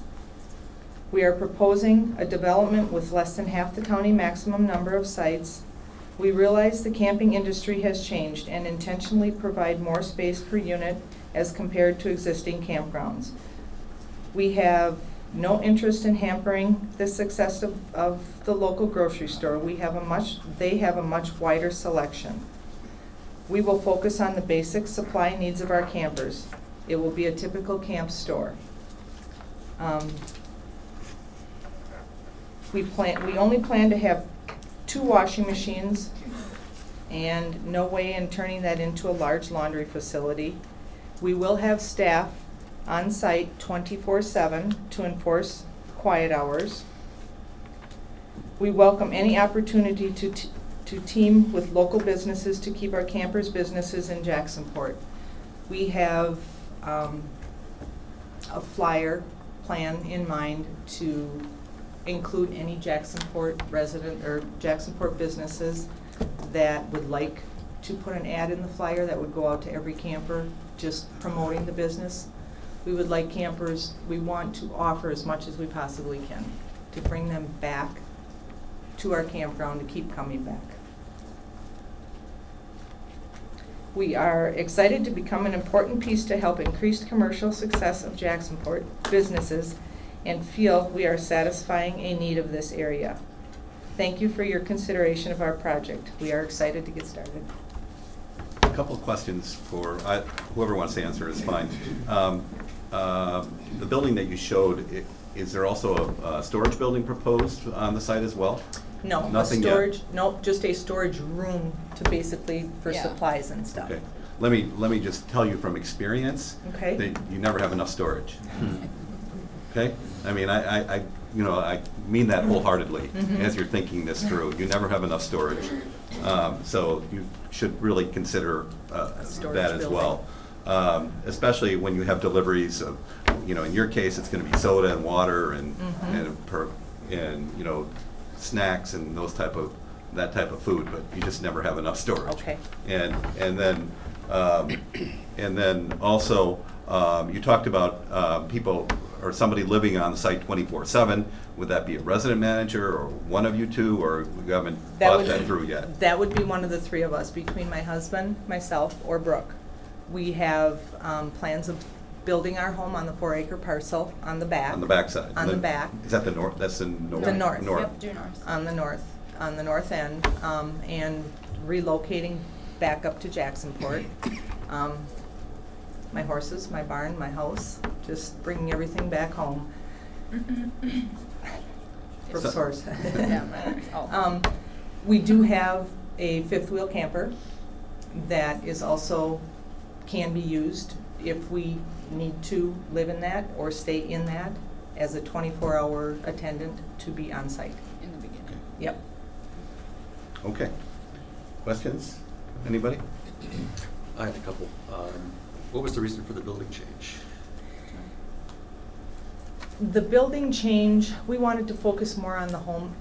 Instead of us living up on the second story of that building, we wanted to focus more on putting our home on the back 4 acres. Any plans for backup power? I do believe we have backup plans. I don't know for sure. I could probably get answers from our electrician. I know they talked about backup power sources. I'm not real good with that stuff. You'll become very good with it. I'm gonna become very good with it, I believe so. Will you be accepting day visitors there? People that just want to come in and either shop at the store or maybe use the swimming pond? They will be allowed to come in and use the store. I do not believe we will have any outside visitors for the pond. I think there's restrictions against that, so we were not gonna have any outside. The pond was gonna be limited to camping guests only. That's all I've got, thanks. Any other questions at this time? Okay, thank you very much. Thank you. Okay, next in support of the conditional use permit request. In support? Yes, please.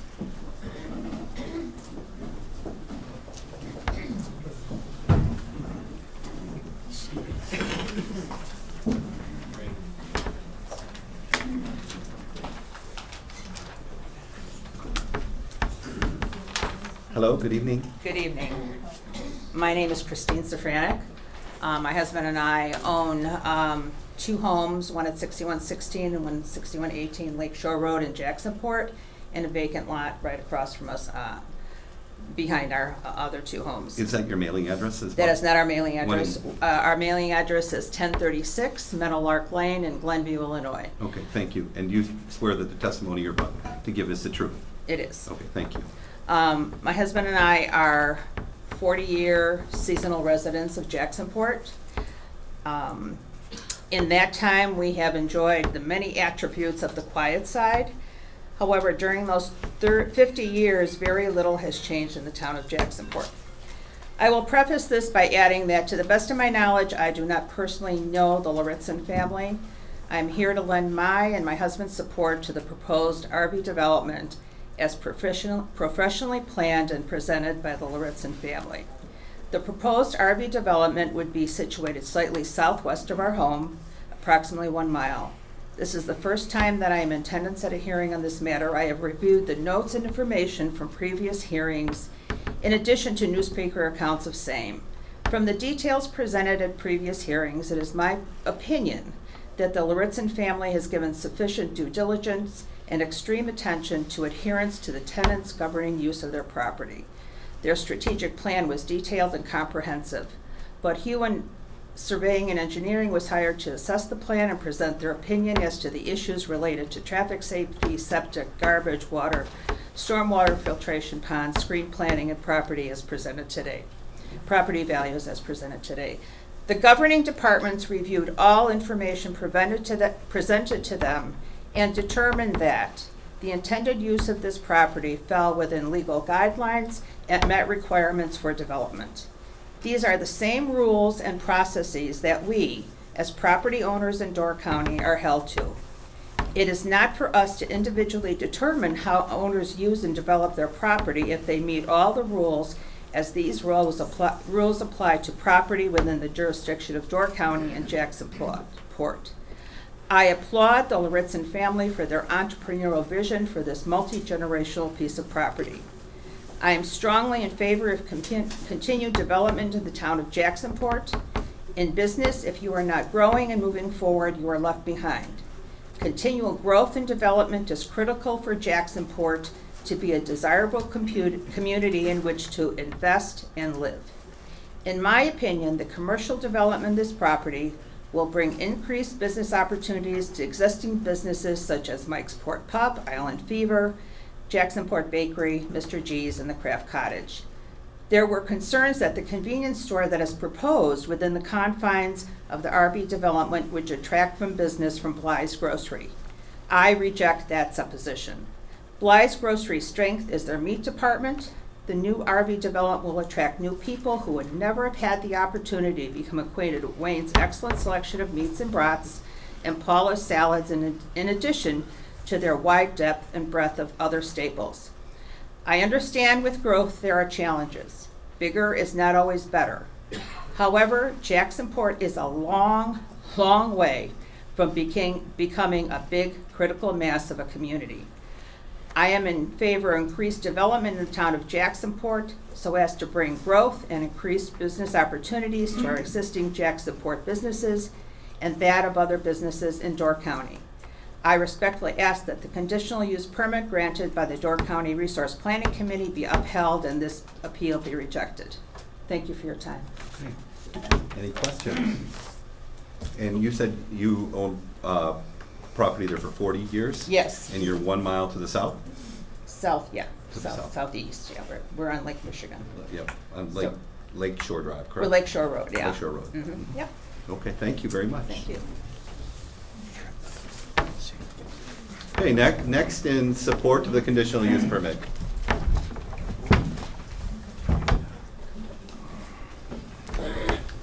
Hello? Hello. Tom Ash, 6238 Anschutz Lane. Hello, Tom. Hi. Do you swear that the testimony you're about to give is the truth? Yes. Thank you. I am the Town of Jacksonport Fire Chief, and I've heard my name several times in testimony, so I did send a letter, I believe that you got in your packets, so I won't speak to that, but I guess I'm here to defer to speak later if need be, or if you have any questions of the fire service or emergency service for me. Well, I think John asked a question earlier regarding the swim pond. Did you not, John, in regard to whether the swim pond would be something that you would need to use in the event of a fire?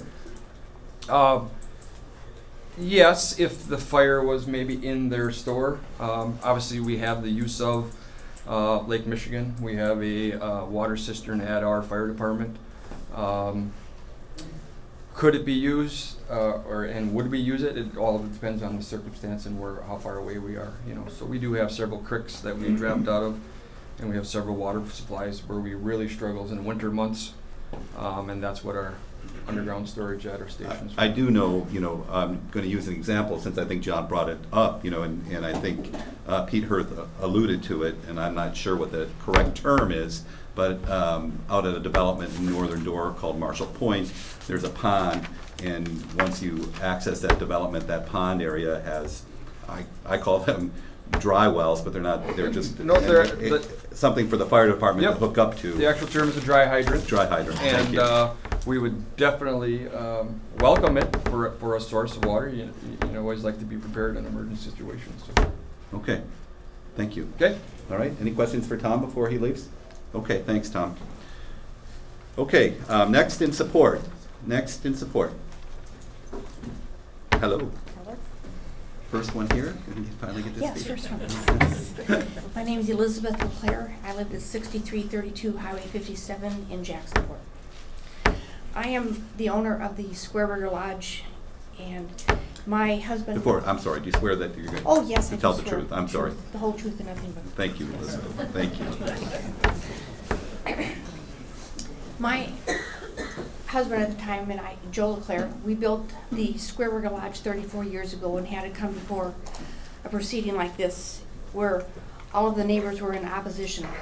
And they had attorneys there and present, and they were concerned that we were going to decrease the value of their property and have a noise pollution, and from all the car traffic that was going to be coming through Jacksonport. We have 17 rooms at the time. I would state that my business has brought up the value of the properties in Jacksonport. On less than 2.5 acres, I paid just under $17,000 in property taxes to the town of Jacksonport. And I feel that the business that we started at the time has done a great value to our town, and I can't really envision Jacksonport without the Square Rigger Lodge and the Square Rigger Galley there anymore. And I have since started a new business once I got rid of the restaurant, started a little bit of coffee, and I have a new business in the town now. I'm a member of the Plan Commission in Jacksonport and have been on it since it started, and we have gone over all of this. You saw the core picture outlined of what Jacksonport was set at about 20 years ago. And it's not spot zoning. This falls in our core and our plan and vision for the town to grow, because we can only grow it in the core. I feel very strongly on that. We have done our due diligence on this, and we have open meetings all the time, and they're posted at the store, they're posted the restaurants in town, at the town hall, and they are open to anybody to come. They're not secret meetings. As we all know, we have to have our meetings posted. And that's not, I have a letter I want to read from my, from Aaron LeClaire. He tried to send it in and didn't get it in time. And dear Board of Adjustment members, my name is Aaron LeClaire. I was raised in Jacksonport and now reside in the north end of township. I have been on the fire department since 1997 and now serve as assistant chief. I also served on the town board from 2004 to 2008. I'm writing to express my support of the Lauritsen's conditional use permit. As you are aware, the town of Jacksonport zoning committee and town board both recommended the Lauritsens be granted the conditional use permit unanimously. The members of the local committee and town board made an objective decision based on what they believe is best for our town.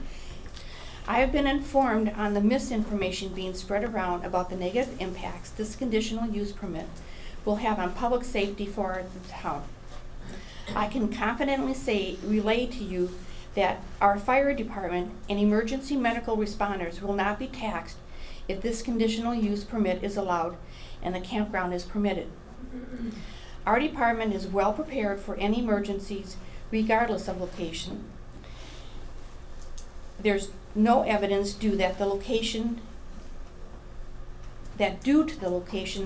our call volume will increase. I look forward to an additional business in our township. It will have a positive impact on the tax levy and will also bring more visitors to the town. Those increased visitors will help support the businesses that have been around for years. The Lauritsen family has followed all of the rules relating to the conditional use permit. It has passed 3 levels of government. While it is understandable that there are concerns about the campground, the Lauritsen family has gone above and beyond to ensure their campground will have a positive impact on our community. Thank you for your consideration and service to the community. Respectfully, Aaron LeClaire, Assistant Chief of the Jacksonport Fire Department. Thank you. I have a question. Did you attend the conditional use permit hearing that the RPC held? No, I did not. You did not. Are you familiar that vote was a 3-to-1 vote? Yes, I am. That vote was a 3-to-1. Yes. And John Cook was the no vote on that. Yes. And with, do you know who John Cook is? Yes. Okay. And do you know why he voted no? I believe it was because of the location of the traffic pattern. And you being almost a lifelong resident of Jacksonport and Door County, yes. And having a lot of experience in that area, do you have any input on the traffic right there? On that traffic pattern? Jacksonport just had speed signs, slowing, those flashing signs. It has been, I've observed it quite regularly now that I'm speeding as I'm coming in town. Thank goodness for his cruise control. Oh, yes. What I notice more about, people are gathering speed at the south before they hit the curve by Burke's. And at Cape Point, there's more accidents at Cape Point Drive than at Bagnell Road. They're there. And if it's not for the deer coming across right there, they are people trying to make left-hand turns and people coming around the corner, because that's more of a blind corner, as they're gathering speed to go up the hill, which is still 30 miles an hour up that hill. You have, as far as noise sometimes, as I mentioned earlier, you can hear a specific truck coming through town, Jake braking half a mile away when he's starting to downshift, and you have more noise from that. And there's the county trucks also when they're coming up on County Trunk 8. I guess more specifically, Elizabeth, I have, when I envision a campground, I envision a lot of families at the campground, and I envision people coming in, parking their rigs, and then Walking. and then walking into town or taking their bicycles. Young kids, perhaps, Yes. and adults, And- families riding their bikes. Now, I understand that there's a back way to get back into Jacksonport if you go down Bagnell You Road could to go Bagnell Jorns. to Jorns. And, And- but I'm wondering, knowing the traffic pattern there and being on the Jacksonport Plan Commission, as you heard these hearings, and we're empowered to deal with pedestrian Yes. traffic as well. So I guess that is a legitimate concern of And one- mine. Yes, and one of our visions for Jacksonport, we have started our walking paths through town. We've started one in directions from the corner of V and the highway and have gone south. We, this past year, started another walking path going north. And our goal is to get, this campground goes through, we'll be having sidewalks going up to that campground, because it's dangerous walking around there. And a lot of people, there's been a lot of discussions about the sidewalks or walking paths in Jacksonport. And I've been a big supporter and proponent of the sidewalks. There's too many families walking from the condos to the north of me. There are families in groups of 10 walking down with strollers and babies and little kids on their little bikes and big wheels, and it's a hazard in the town. And we have parking lanes on both sides, but that's not the solution to moving pedestrians. And I think all communities in Northern Door struggle with sidewalk issues, and namely, they're very costly to implement. They're very costly, yes. And how you assess property owners for sidewalks is a whole nother problem for the town board, perhaps. Yes, and I have 300 feet bordering the edge of the property, and I would have a huge assessment on my property taxes. And I look at that, and I'll be the first one to pay it, because I'm about business in Jacksonport and keeping the business in Jacksonport. It's, and the safety. I mean, when you're concerned about bad weather. I have 3 basements, and the people and all the neighbors from the different cottages come to my property so I can put them in my basements. It's part of doing business and being a good steward of the land. Okay. Okay? Any other questions for Elizabeth? I have a couple. How long's the square rigger been there? 34 years. 34. And were you at any of the zoning change hearings that they had when they changed this to multiple Here? use? No, Yeah. I did not make it to that. But how about at the town level when you? At when the they town just- level, yes. Okay. Okay, yeah, that was my well, okay. So at the town level, you were there? Mm-hmm. Okay. Was there much in the way of other participation from the neighbors or anyone else in the Oh, area yes. there? About as big as this? Yes. Really? Okay, thanks. It lasted 3 hours. Okay, thank you. I think more specifically, though, I want to make sure that you understand his question. I think he was dealing with the zoning change. I did not make it here to the. But when the town was discussing the zoning change Oh, from yes. to mixed commercial, Yes. were those meetings well attended? Yes, for Jacksonport, there were probably 20 to 30 people.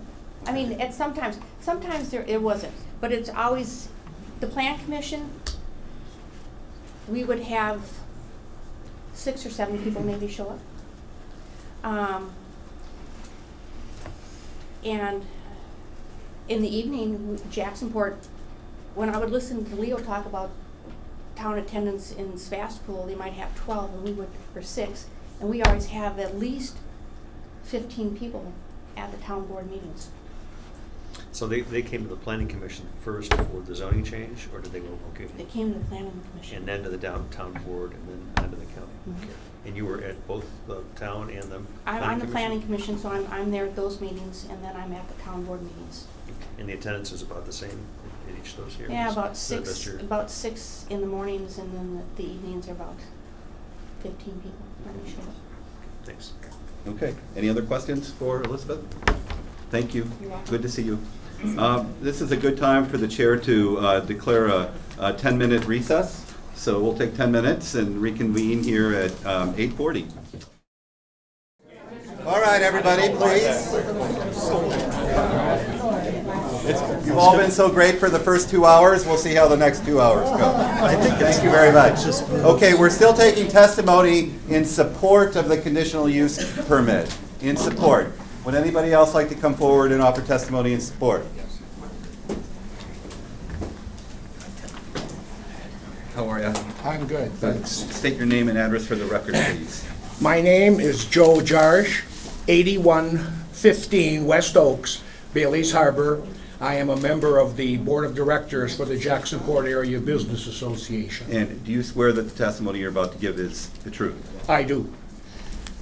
I would like to share with you, members of the committee, a letter of support drafted by the Board of Directors of the Jacksonport Area Business Association. The Jacksonport Area Business Association would like to offer its support and endorsement of the development of a new campground just south of Jacksonport. After a long period of little to no growth, Jacksonport is now hopefully entering a period of expanding young families and increased numbers of visitors. New business ventures are being embarked on, and many people, businesses, civic groups, churches, and others will benefit. The development of the new campground will benefit. The Jacksonport Town Board will benefit from the anticipated increased revenue generated from new taxes that will be assessed. Jacksonport area businesses will benefit from more visitors to the area, hopefully leading to increased sales and income. This includes restaurants, retail stores, grocery stores, recreational pursuits, and other businesses located in the Jacksonport area. Jacksonport area civic groups and organizations will benefit from having more people around to attend and enjoy the various festivals and activities that they sponsor to raise funds for their respective community projects. This includes events like Mayfest, Cherry Fest, the FFA Farm Breakfast, the Valmy Threshery, and the Jacksonport Farmers Market, to name a few. Jacksonport churches will see increased attendance at their respective church services and hopefully see additional tithing by visitors. The Loretsons, developers of this campground, have done the necessary homework and advanced preparations in order to make this a successful undertaking. It is our job to help them be successful, and by doing so, we will be helping many others as well in the Jacksonport community. To reiterate, the Jacksonport Area Business Association is in strong support of this new campground. Respectfully, Jacksonport Board of Directors. Bob Geithner, President, Mike Lautenbach, Vice President, Joe Jarsh, Secretary Treasurer. Joe, thank you very much. Did you poll your members for that, or was it just the Board of Directors that voted on that? The Board of Directors voted on drafting the letter, but we talked about it at our annual spring meeting and got support from the members. Okay, did you have opposition? At the people who attended the meeting, no. Okay. The reason I asked the question is because in the almost 300 pages of material that we have, there were some letters of opposition from business owners in the Jacksonport area. And none, and I would tell you, none that attended the meeting spoke in opposition. And as I said, too long and too often, Jacksonport has been a pass-through community for folks on their way to Bailey's Harbor or Sister Bay. Jacksonport has more to offer with festivals, activities, the Polar Bear Club Swim, the Cherry Fest, Mayfest, a brand new disc golf course. Lakeside Park is going under renovations. Jacksonport has much more to offer than just Highway 57. And how long, you recently, My wife and I own the Jacksonport Craft Cottage for 31 years, and we retired 2 years ago. and where do you live currently? We currently live at the Oaks in Bailey's Harbor. At the Oaks in Bailey's Harbor. Right. In the years that you lived in the Jacksonport area, I asked some questions of Elizabeth prior, and my big concern from a business standpoint, one of my concerns is pedestrian, safety for pedestrian traffic, and especially coming from the proposed campground into town. And you've lived there longer. I'm just one of those people that pass through. Yes. But I stop quite frequently. Yeah. Can you talk to me a little bit about what your vision is for safe pedestrian? Well, as you've already seen, there has already been a pathway constructed from the corner on Highway 57 and V up to the bakery on both sides of the road. And the Jacksonport Area Business Association just met and has decided to start, with the town board approval, it was presented at the last meeting, a GoFundMe account to raise funds to put in sidewalks, possibly up to the campground. And certainly when I was talking to Ms. LeClaire in regard to Mr. Koch's no vote, and Mr. Koch was a deputy for the Sheriff's Department for many years before he served on the county board. And I think his principal objection to this project was safety for vehicular and pedestrian traffic. He wasn't convinced yet that that would be rectified. Would that be correct? I would say probably with the addition of the sidewalks, and certainly if we can extend it to the campground, I think that will certainly help rectify the problem. And would you envision sidewalks on both sides of the street, or? I believe that is the plan. I don't know if the sidewalks on both sides of the street, that would be something, information would come from the Jacksonport Planning Commission. But I know there are sidewalks on the west side of the street. Well, I applaud both your testimony and Elizabeth's testimony in regard to that. I know those are tough things to sell to the taxpayer, but because I know how difficult it is in Sister Bay, as we have sidewalks on both sides of the street, but they stop, and we've tried to extend them to the northern boundary of Sister Bay, but we've met a lot of resistance because of expense. And these things all seem to boil down to expense. But I guess this board and other boards have to decide from a safety standpoint, how do we balance those two out? Exactly, I certainly understand. Okay, thank you, Joe. Any questions for Joe? Okay, thank you very much. Thank you. Is there anybody else that would like to offer testimony in support of the conditional use permit? In support? Hello. State your name and address, please. My name's Corey Bernstein, 3476 Bagnell Road. And you swear that the testimony you're about to give is the truth? Yes. Okay. Okay. So I own that property right to the west of the campground proposed area there. At the start of this, just to give you guys a little brief history. You can use the pointer too if you want. I own this land, live right here right now. You know, at the start of this, I was a little bit objective to this, for the fact that I do have horses in here. But after seeing and talking with the owners of the land, you know, with the money that are gonna be invested in here, they're not gonna, I mean, talking with them, they're not gonna let this be just a fly-by-night campground. There's no way anybody would spend that type of money in there. And the background that they're doing, the checking into this, I don't see it. There was always a little concern here, but I'll tell you what, I grew up there as a kid. That was my grandfather's farm. We used to actually pull hay wagons right across the road and work this field here. You can do it with farm equipment. I do it with a 32-foot gooseneck horse trailer. You can make it. Speed limit's already been slowed down some. That's the worst case. DOT slows it down another 800,000 feet. You know, they do have that way to go down, whatever they decide to choose. Yeah, that puts a little bit more past my place, but I'm alright with that. I hear a lot of people talk, kinda hitting on hearsay, but, oh, trailer trash, they're not spending that much to leave it look like junk. Okay, Corey, do you live at that residence year round? Yes. Okay. Any other questions for Corey? Okay. So do you believe the applicants have shared their plans with you as well as other neighbors in the area? I mean, have they been open in their discussions? Going through a lot of these discussions, yes. At the start of it, I have not heard a whole lot, when this all came through, but now, through going with this and talking to them, yes. Okay, thank you. Okay, thank you, Corey, thank you. Okay, is there anyone else in the audience that would like to offer testimony in support of the conditional use permit? In support, yes.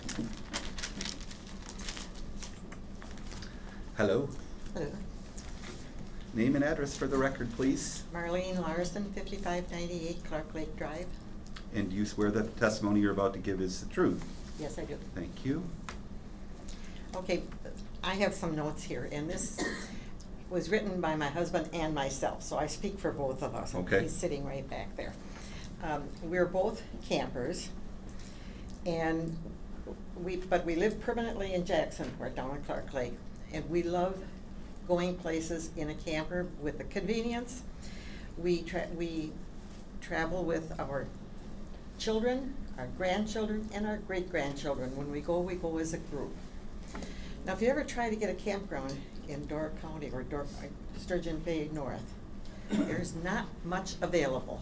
We're short of campgrounds in Door County, and we need something like this.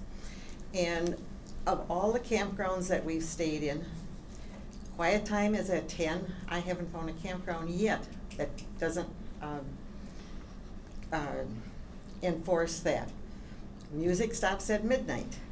They all enforce that, all the way going down to Florida. So that's a regular thing.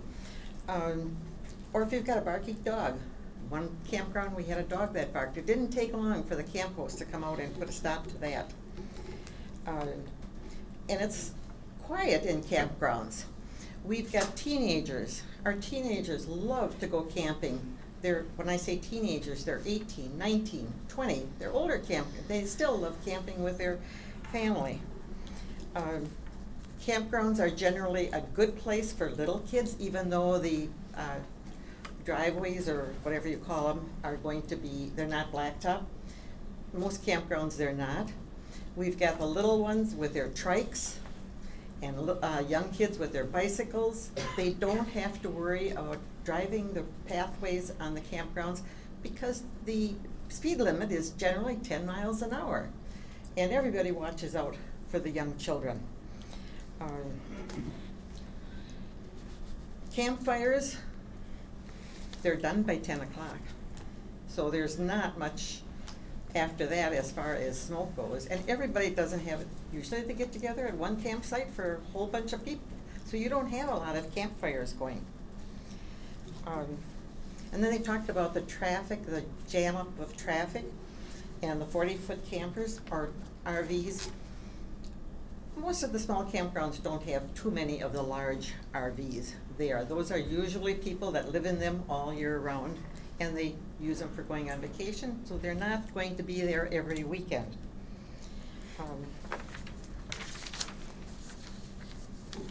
And as mentioned before, and I won't go into it anymore, but pedestrian access, because Jacksonport has been expanding their walking paths, and they could go all the way up to the campground. I don't think that's a problem.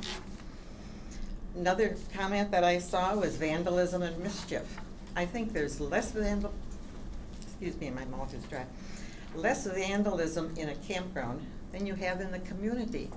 Because at a campground, you've got adults, they are 24/7. Well, there's always somebody watching the kids. And most people in a campground look out for each other's children. And one of the other comments that I noticed online is there's going to be too many people using our, as far as what they call them, fragile county and state parks, that we don't want any more people using them. But the Visitors Bureau is promoting it, so I don't think that's a problem. And we are in favor of the campground, particularly because the Lawrence's already have met all the necessary and gotten all the necessary permits. So evidently all the legal situations have been covered. So both my husband and I are very much in favor of this campground. I'd like to have a place to have my relatives come with their campers, because I don't have room in my house for all of them. So it would be perfect for us. Marlene, what did you say your address was on Clark Lake Drive? 5598. 5598 Clark Lake Drive, right? Correct. Okay. Thank you very much. Any questions? Any questions? All right, thank you. Anyone else that would like to offer testimony in support of the conditional use permit? In support? Yes.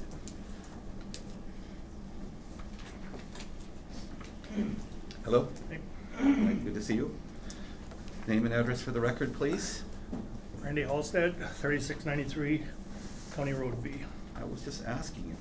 There you were in the back of the room. You swear that the testimony you're about to give is the truth? Yes, I do.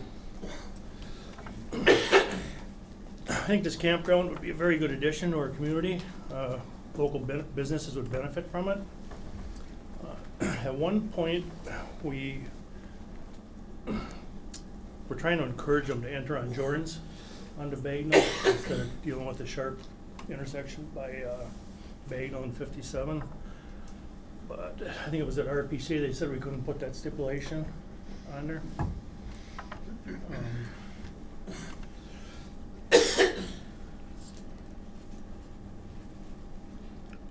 Yeah, there's not a lot of traffic on Jordan's and Bagnell Road. You go a quarter mile to the east, and I'm farming 140 acres there. And sometimes, depending on the year and what I'm doing, I can be out there at 5 in the morning or midnight with farm equipment, and I'll probably make more noise there than the campground will. It'll add tax base to Jacksonport, so we'll have more money to work with for roads and fire department. Lauriston's put a lot of effort and time into this, and I think they've done a real good job with it. There's been talk about speeding. I talked to Chief Deputy Pat McCarty and Sergeant Bob Lauder about speeding, and since we put the radar boards on both ends of Jacksonport, they said their ticket writing has practically gone down to nothing.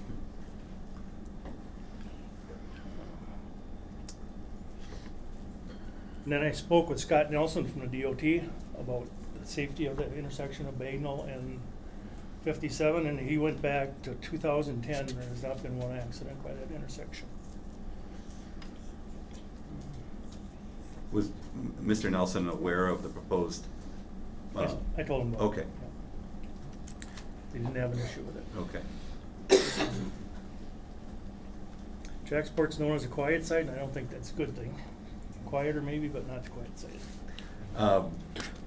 Thanks, Randy. Pete Hurth testified earlier that little triangle just south of Bagnell Road and 57 that the town owns. And has there been any discussion at the town level to perhaps reconfigure that? It hasn't been an agenda item yet. Not yet. It's something we could look at. We had an estimate of $25,000 to revamp that intersection. Okay. And then backing up here and not being a part of the process, and perhaps one of the other board members may ask the question, was the request to change the zoning to mixed commercial from the property owner, or was this a town decision prior to?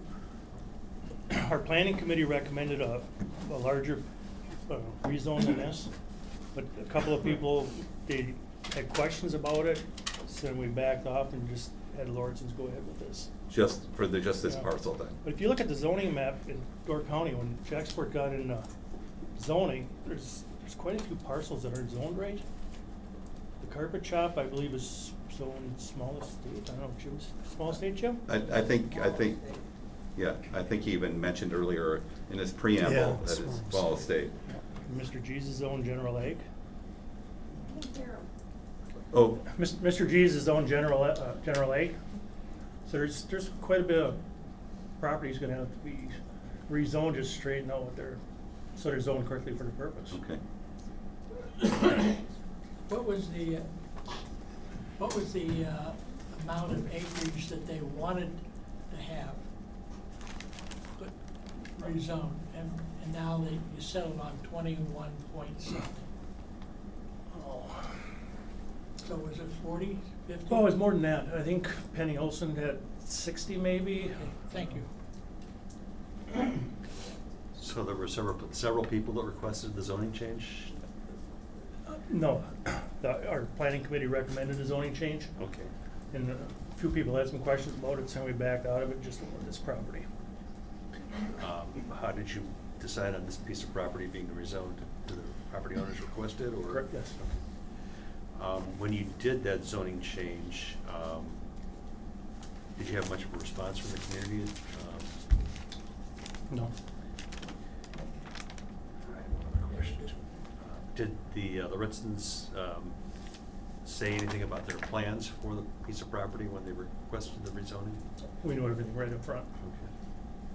Okay, thanks. Okay, any other questions for Mr. Halstead? Okay, thanks, Randy. Thank you very much. Yep.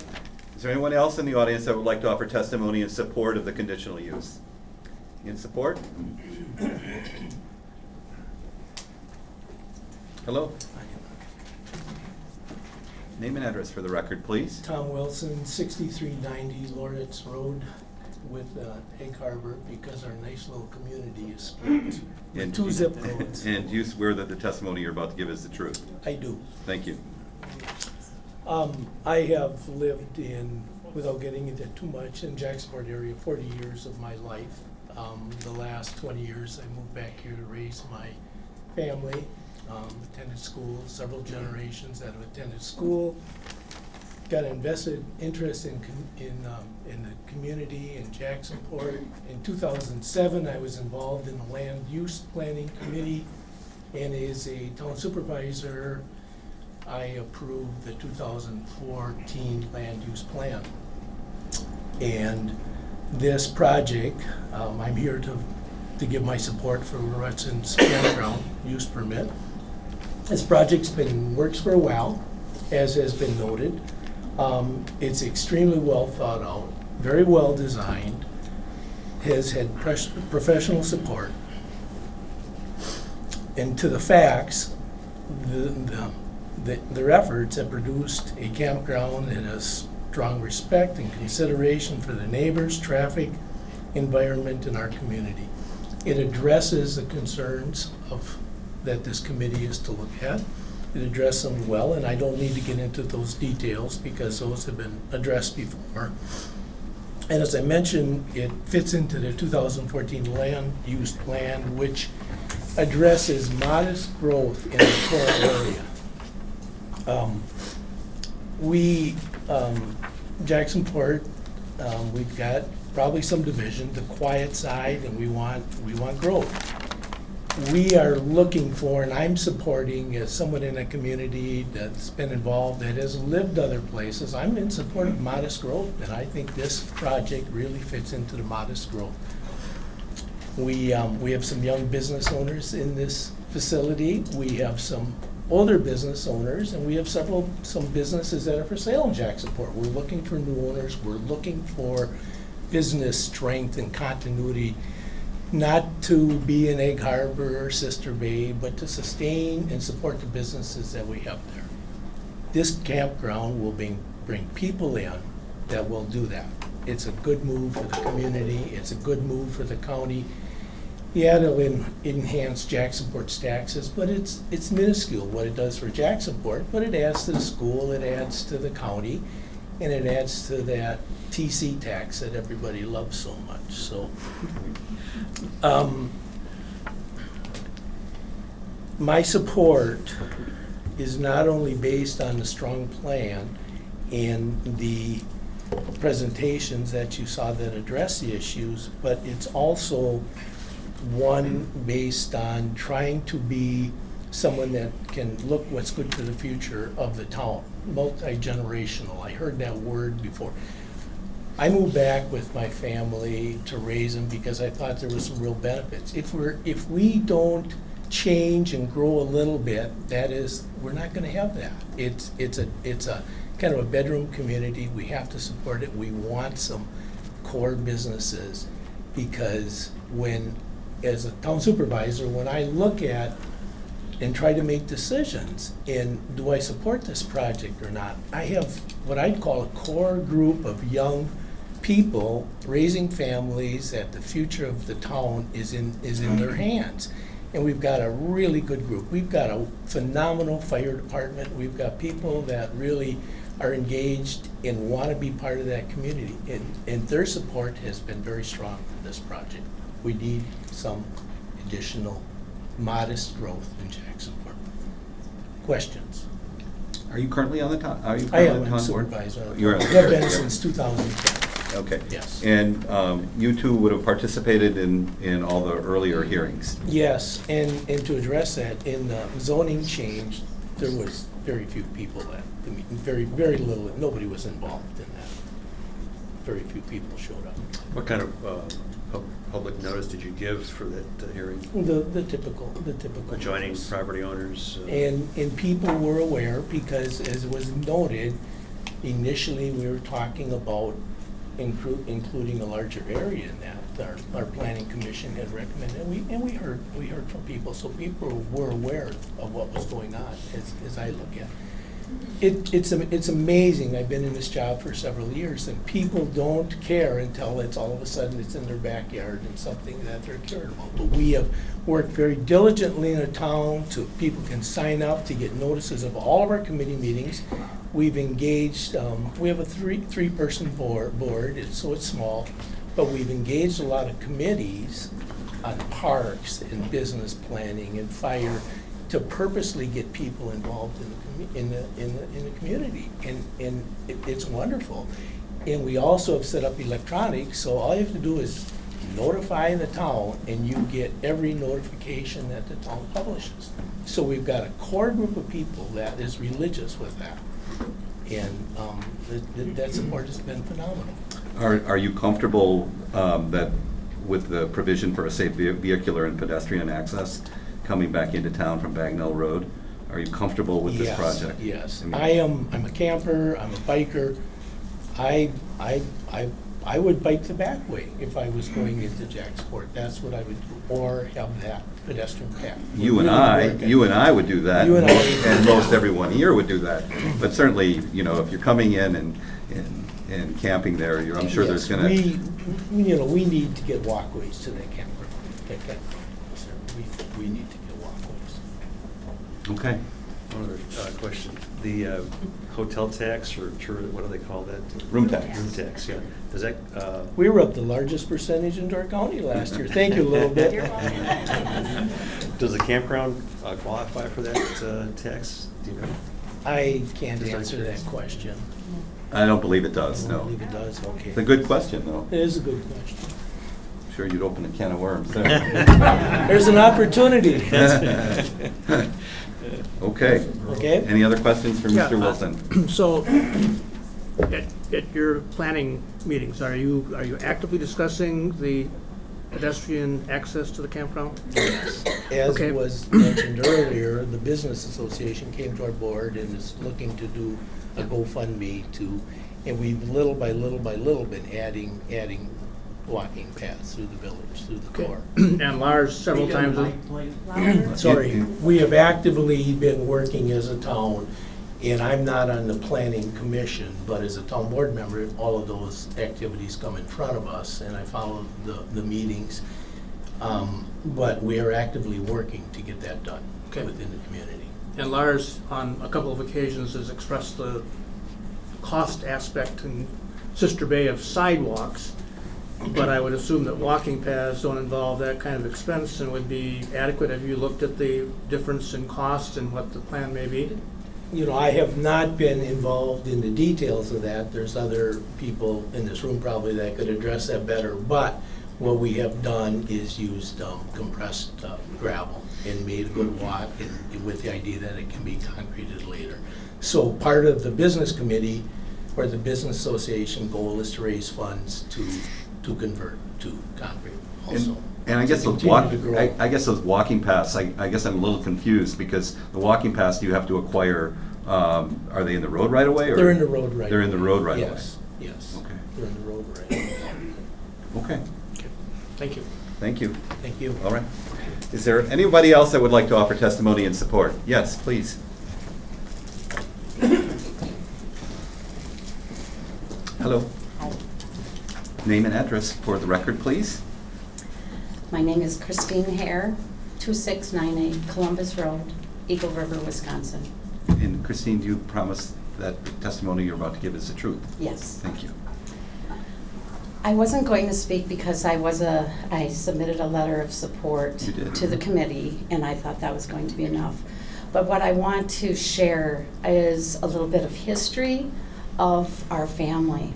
I'm a Beery, maiden name Beery. I'm the youngest of 6 kids. Sherry was the oldest daughter of my family. My dad was the town constable for many, many, many years. He was on the town board for many years. He was did his civil duty over and above. He was always there to call upon anyone for help. My grandfather was Russell Berry. He was the highway commissioner for many, many, many years. He was on the county board for many years. He did his civil duty for many years. On the Jorns side, that's my mom's maiden name, hence the road name, Jorns Road. Her father, my grandfather, homesteaded the Beery farm, which is in our family yet.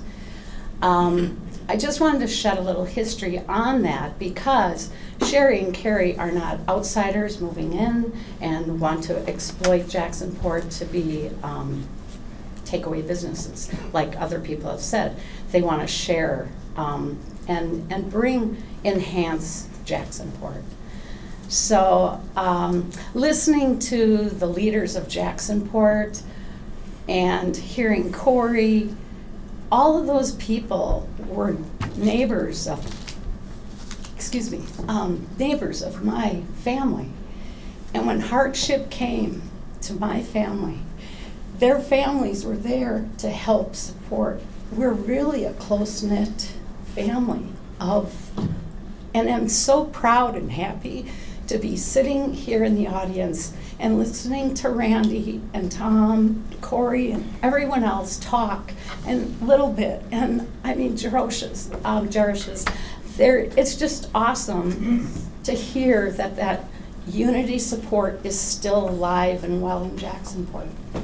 So everything I said in my letter, other people have said, so I'm not going to reiterate, but I just wanted to show a little bit of family history. And the Jorns homestead, my great-grandfather was one of the first white settlers that settled in Egg Harbor, the Jorns. So it's like we have really old history in Door County and Jacksonport. And I would really be proud for Sherry and Carrie and Brooke to continue on a family tradition of staying in Jacksonport and enhancing the town. Thank you very much. Anybody else? Sorry. Questions? Yeah, thank you. I get emotional. Thank you. Thank you for coming from Eagle River. You're welcome. Is the ice off the lakes? No. No open fishing up there yet. All right, thanks. Is there anybody else that would like to offer testimony in support of the conditional use permit? In support?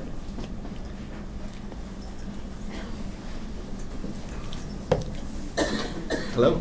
Hello. How are you? I am well. How are you? Good, thanks. Name and address for the record, please. I am Lisa Bly, spelled B-L-E-Y, Beery, B-I-E-R-I, at 5963 Jorns Road in the town of Jacksonport. I'm really here at the table right now to preserve my right for rebuttal later. And you swear that the testimony you're about to give is the truth? Yes. Okay. Fair enough. Thank you very much. And she did exactly what I was going to announce, so make sure that if you want to preserve your right for rebuttal later, that if you just come up and state your name and address for the record so you have an opportunity to rebut if you don't want to offer testimony in support at this time. But Is there anyone else in the audience that would like to offer testimony in support?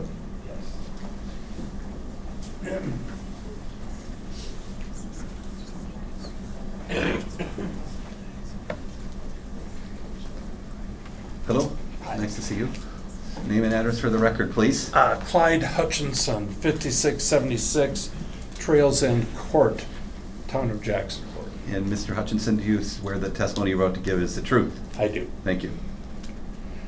I've been a 20-year seasonal resident and a 30-year permanent resident with a home at the address that I gave you for the last 30 years.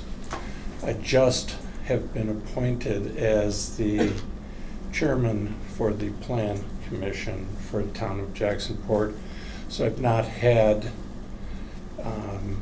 direct input on this issue. I'm more talking to you to say that as the future chairman, I've already made up my mind that we are going to ensure that the sidewalk issue and safety for pedestrians going to the festivals in the park and from the campground is certainly going to be looked at with a strong emphasis on getting that accomplished, that we at least have one sidewalk that goes right to the campground, should it be approved. I am in support of this. I have an extensive background in engineering. I applaud Bowden's presentation. It was very professional. I've headed the City of Milwaukee Department of Building Inspection for just about 30 years, recently retired, and oversaw zoning for the city, zoning enforcement for the city as well. And I see that this has gone through the entire process. They've certainly presented a decent plan that has tried to address all the issues that they can, and I was very impressed with the engineering aspect of the project. That's all I have to say at this time. Any questions? Okay. And you recently became chair of the Plan Commission? Yes, I haven't even chaired one meeting yet. Welcome to the hot seat. Yes. Had you served on the committee prior to this, or this is brand new? No, I had not. Okay, so, okay. No, I'm on their firehouse committee right now. Okay. Okay. Good. Anything Thank you very else? much. Sure. Thank you. Is there anyone else that would like to offer testimony in support? Hello? Hi. Name and address for the record, please. Tim Bly, 4059 County Road I, Sturgeon Bay. Hello, Tim. Do you swear the testimony you're about to give is the truth? I do. Okay.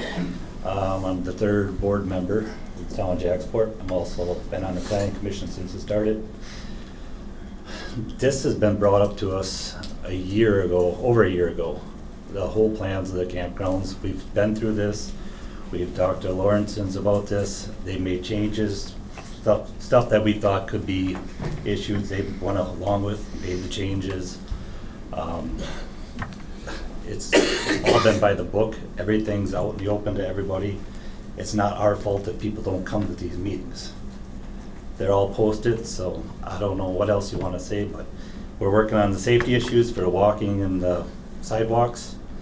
We've been working, they'll complain about road vision. I live on County I. You want to talk about the worst road to pull off of is County I. I've never been in an accident. There's hardly any accidents on County I. I'm on the Jacksonport Fire Department. I've been on that since I was 17 years old. I've been to car accidents. I cannot recall of hardly any on I, maybe one on Lord's. Bagnell Road, it was somebody pulling out from the carpet shop we had one accident there that I can recall off of in the past, so. If you got any questions, shoot.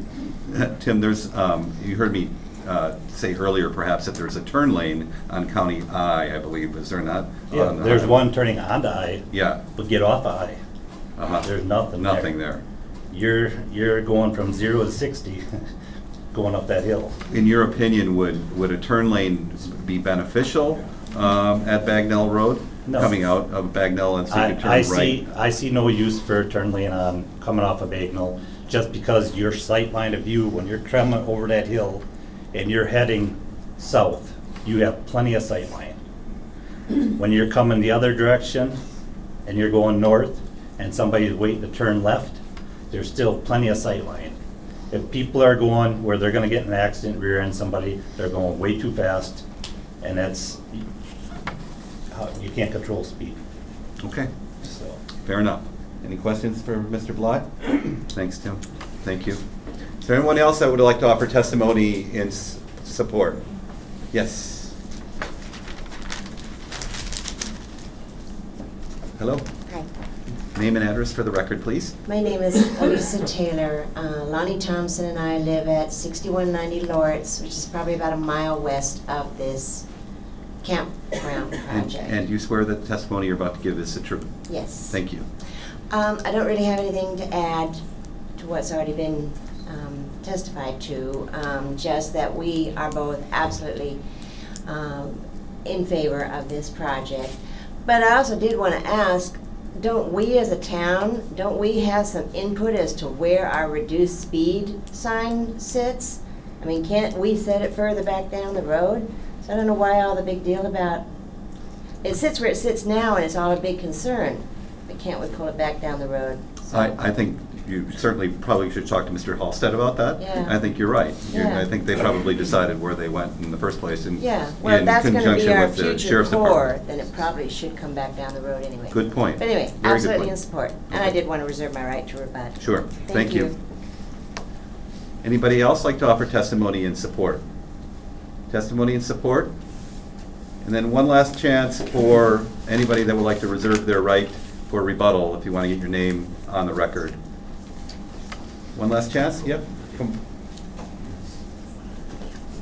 Get your name on the record, please.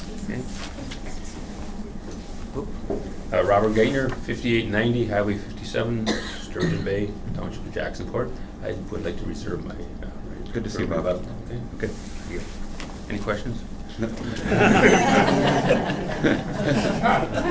When do you open every night?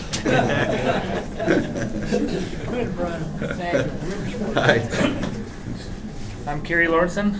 I live at N3271 County Road C, Pulaski, Wisconsin. I'd like to reserve my right. Okay, Kerry. Thank you. Thank you. Anybody else?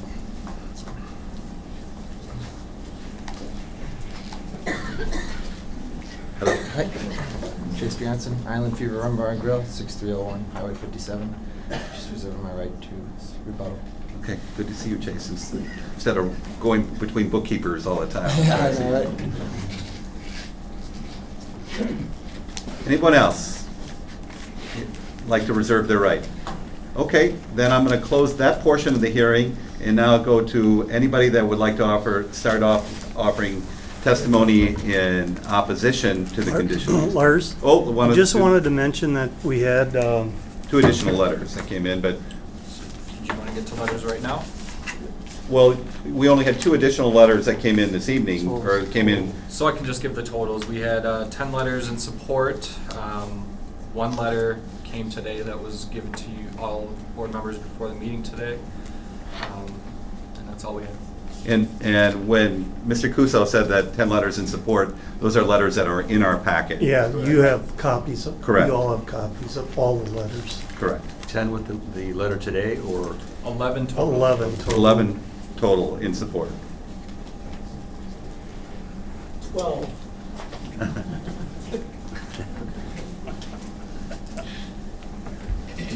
Okay. 13.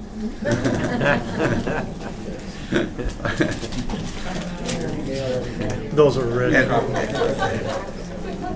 written notes and things like that. They're all fine to be part of the record. I can assure you that, you know, the number does no influence on us, it's the quality. All right, okay. Thanks to the planning department for clarifying that. And now I'd like to go to testimony in opposition. I know that some of the opposition is represented by council, so I'm told by the planning department. Council, do you want to come forward, or you want to? Actually, we've decided to kind of rearrange things. We have Sure. a number of people that we want to get in tonight, so I'm going to go last. After everyone has spoken in opposition, I will go last. And I'm glad you brought that point up, because there was a gentleman that mentioned that he came to me earlier and said he couldn't be here Thursday night. So again, if those of you that can't be here Thursday night, could you hold off your testimony and let the people that would like to offer testimony in opposition, please come forward first that can't be here Thursday night. So somebody want to come first? Anybody? Yeah? You want to come? Come on. Okay. That's right. Yep. And again, I just want to reiterate too, that as we go through this, as the first half of the hearing, the people in support did not come up and offer redundant testimony, and I would encourage the people that are in opposition not to offer redundant testimony as well, and that way we'll get through this in a timely manner. Okay? Name and address, please. My name is George Kelly. I live at 6138 Lakeshore Road. And do you swear that the testimony you're about to give is the truth? I do. Thank you, Mr. Kelly. Another way of describing my location is that I live downstream from the proposed park. And the problem here is that if we look at this particular map up here, we're showing two things. One is the brand new park, and the other one is that the lake that is going to be radically affected by this. I shouldn't say it's going to be affected. It's not going to create a problem. What it's going to do is exacerbate an already existing serious problem. The problem here is that, and I'm going to limit my testimony only to this particular aspect, and that is that the proposed campground is what I would call up, and the lake is down. And whatever happens at the campground is going to affect a lot of people, but primarily it's going to affect people who live along the lakeside and a lot of people in Jacksonport who aren't here tonight. But what I want to say is that I learned a lot of information today from the engineer for the campground, Steve, I think, and engineers, of course, speak in terms of numbers, and we've heard a lot of numbers. I learned a lot from that. I used to be an engineer, and the whole idea in looking at this is that it doesn't show it on the map, but that campground is at the high point, and the lake, sadly for the lake, is at the low point. And anything that happens at the high point is going to dramatically affect the low point. And we're in a particular time right now where we've just had a real serious snowstorm, or several snowstorms at the same time. And one thing that has happened is that the meltwater from the snowstorm has really affected everybody who lives along the lake. And in my particular case, my sump pump is running like everyone else's, and that's like all the time, trying to get rid of some of this water that's accumulating.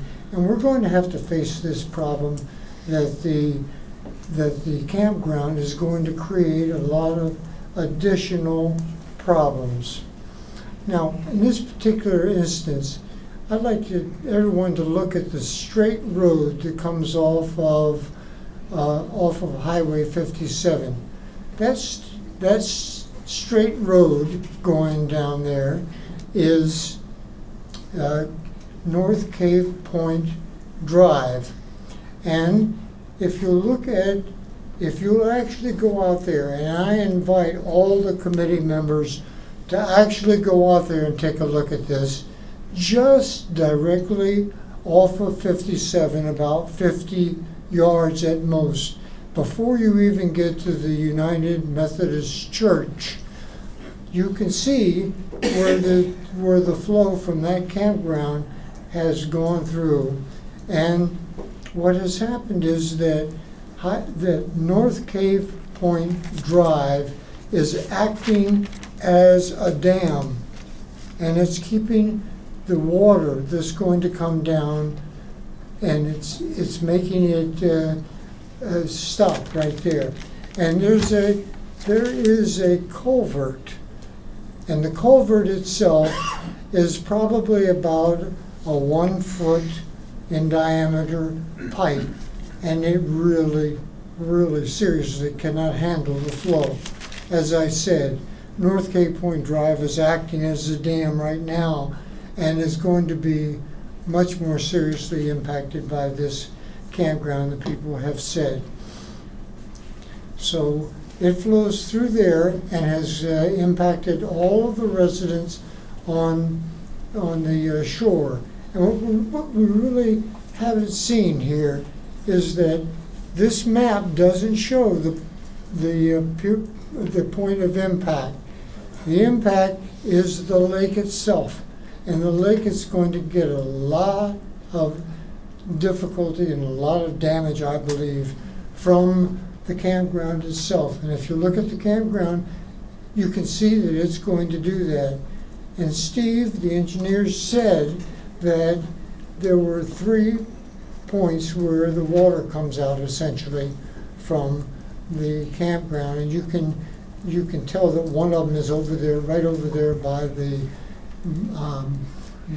57, where it comes off, and it flows down directly into my basement.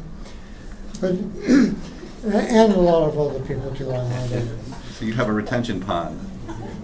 No. Not yet. Not desired. Not desired, anyway. No, as a matter of fact, I could use one.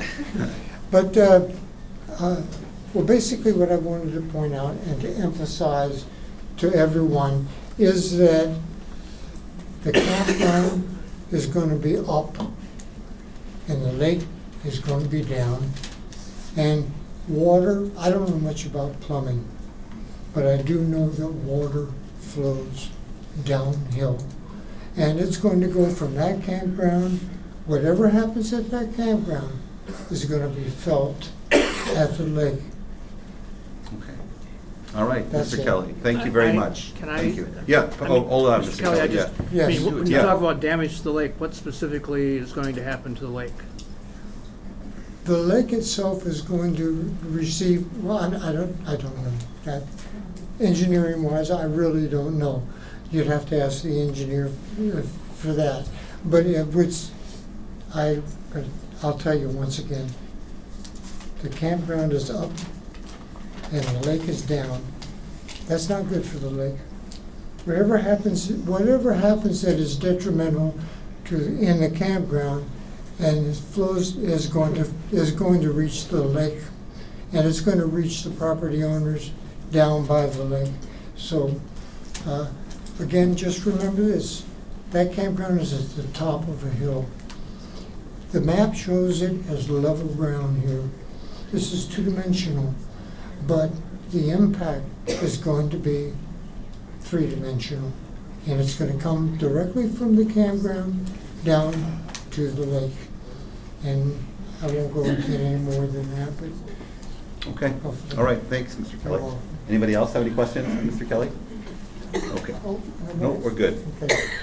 Okay, who would like to come? Yes.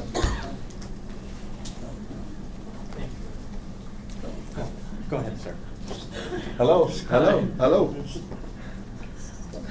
Thank you. Yeah, thank you. Hello. My name is Tom Rondo. I live at 6150 North Cave Point Drive. I'm the first house past the Little White Methodist Church, if you're familiar there. I built that house 25 years ago, and I built it because it was such a quiet place. Prior to that, my wife and 4 kids and myself rented a campsite for the season, several summers before that. I know what campsites are. I know what goes on in campsites because I've lived in them for several summers, and it's a problem. It's a problem with noise, it's a problem with fires, and it's a problem with kids coming out to meet kids at the campground. So I'm concerned about the position that this campsite is taking. I'm in favor of campsites, but this position, just up from where I live, is not a place to have a campsite, in my opinion. The swimming beach is right down from there. Bicycles are going to go down. Walking people from the campsite are going to come down, and it's pie in the sky as far as I'm concerned for sidewalks at this point. It's way off in the distance. So I pull out on Cave Point Drive so many times onto 57. And it scares me to pull out there because of the highway coming down and the highway going back. I just hate to go out that way, but it's the only way I can go. So I'm very concerned about the traffic that this is going to take place with. I guess that's all I can share with you. Thank you, Mr. Rondo. Thank you. Thank you. Thank you, thank you. Thank you. Oh, by the way, I'm going to be 90 next Thursday. All right, John. I guess I have to apologize for not swearing you in under oath. 90 years of. Not yet, not until Thursday. All right. Okay. Your meeting goes with his birthday. All right. Good excuse. Hello. Hi. Name and address for the record, please. Phyllis Zatlin, 6138 Lakeshore Road. If that sounds familiar, it's because George Kelly is my husband, and we live in the same house. Thank you. Do you swear that the testimony you're about to give is the truth? I do. Thank you. Am I? You're on. My great-grandparents settled in Jacksonport in 1874. My husband and I built our retirement house on property that my parents bought in 1922. In other words, I have a long time connection to Jacksonport. I'm going to digress a little bit from what I was planning to say, because you've been talking about walking paths or sidewalks. And I'm a former marathoner. He's the real former marathoner. And I'm a current walker, and I've done a lot of bicycling. And I can assure you that this area from Bagnell Road down to the village would be an extremely hazardous place to walk. I would not walk up Highway 57 if I could avoid doing it.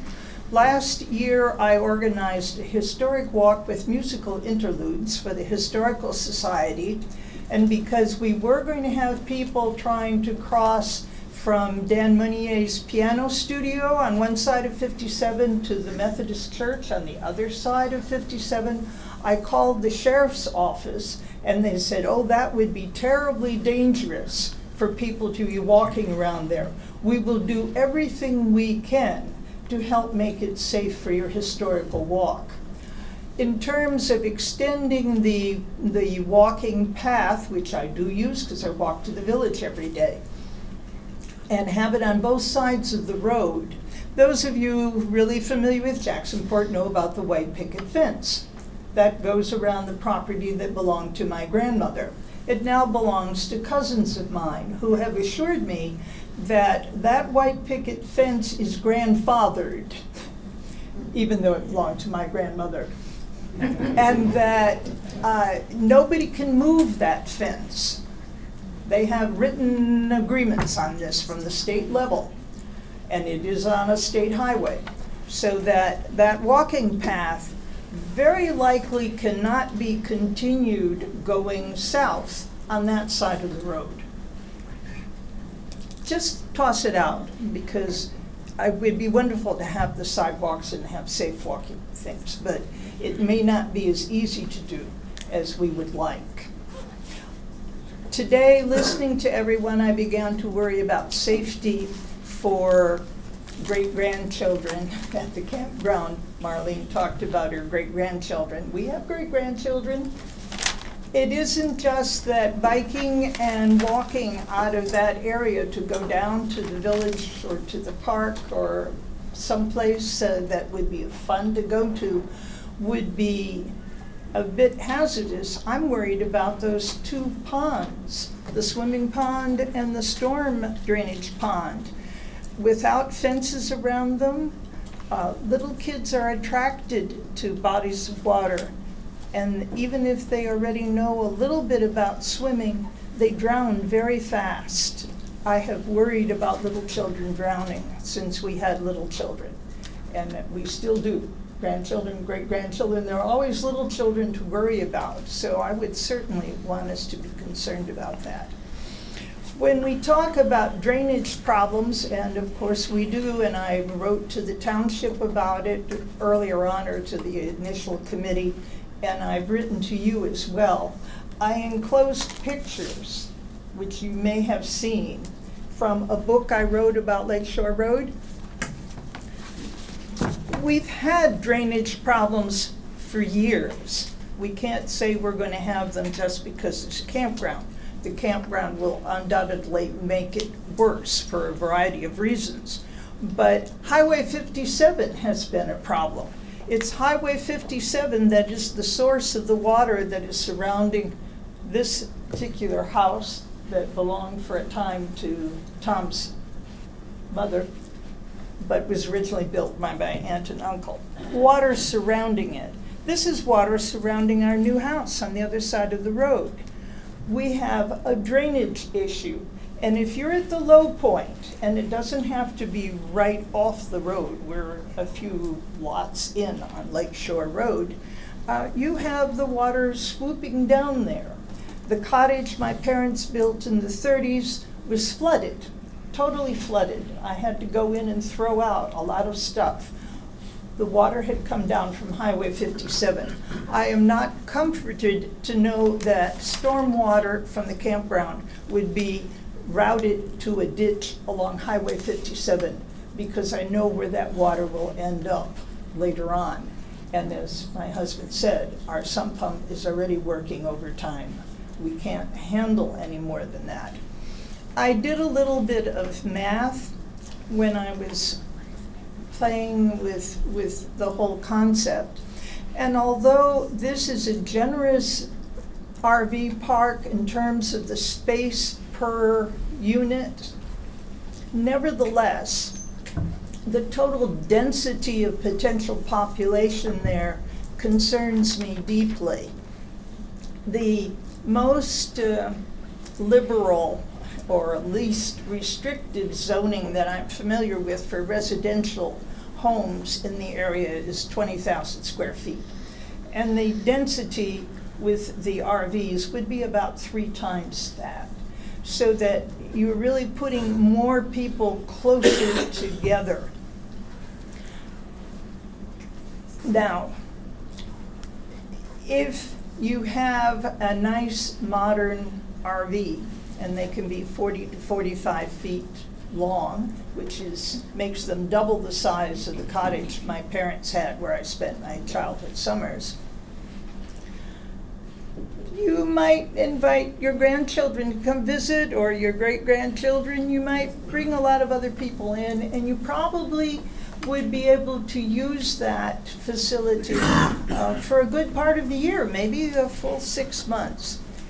If that were true with the number of units there, and you didn't just have the retired couple coming with their RV, but you had them coming with family, the population in that 21 plus acres would increase the population of Jacksonport by about 50%. And that is an incredible increase, kind of overnight, if you will, in that area. I don't know how we will handle it. I have been told, and from people I trust, like our daughter who's a realtor, that this will lower property values. And if that's true, then the lowered property values along Lake Shore will in fact compensate for the increased property value up there. It will be a trade-off. It will not be a win for the township.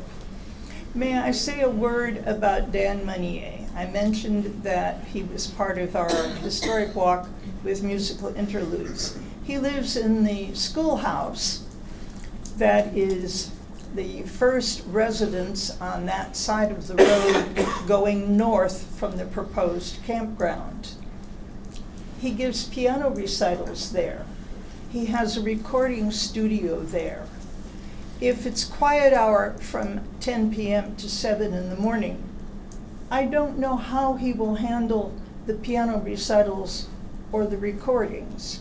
Maybe he waits until it's late at night and he plays the Moonlight Sonata. Thank you for that. Thank you. Oh, I guess I should have said, does anybody have any questions for Any me? questions? Would you like to look at the book? Thank you. Okay. Can I see the cover of the book, though? I think that, I know that book.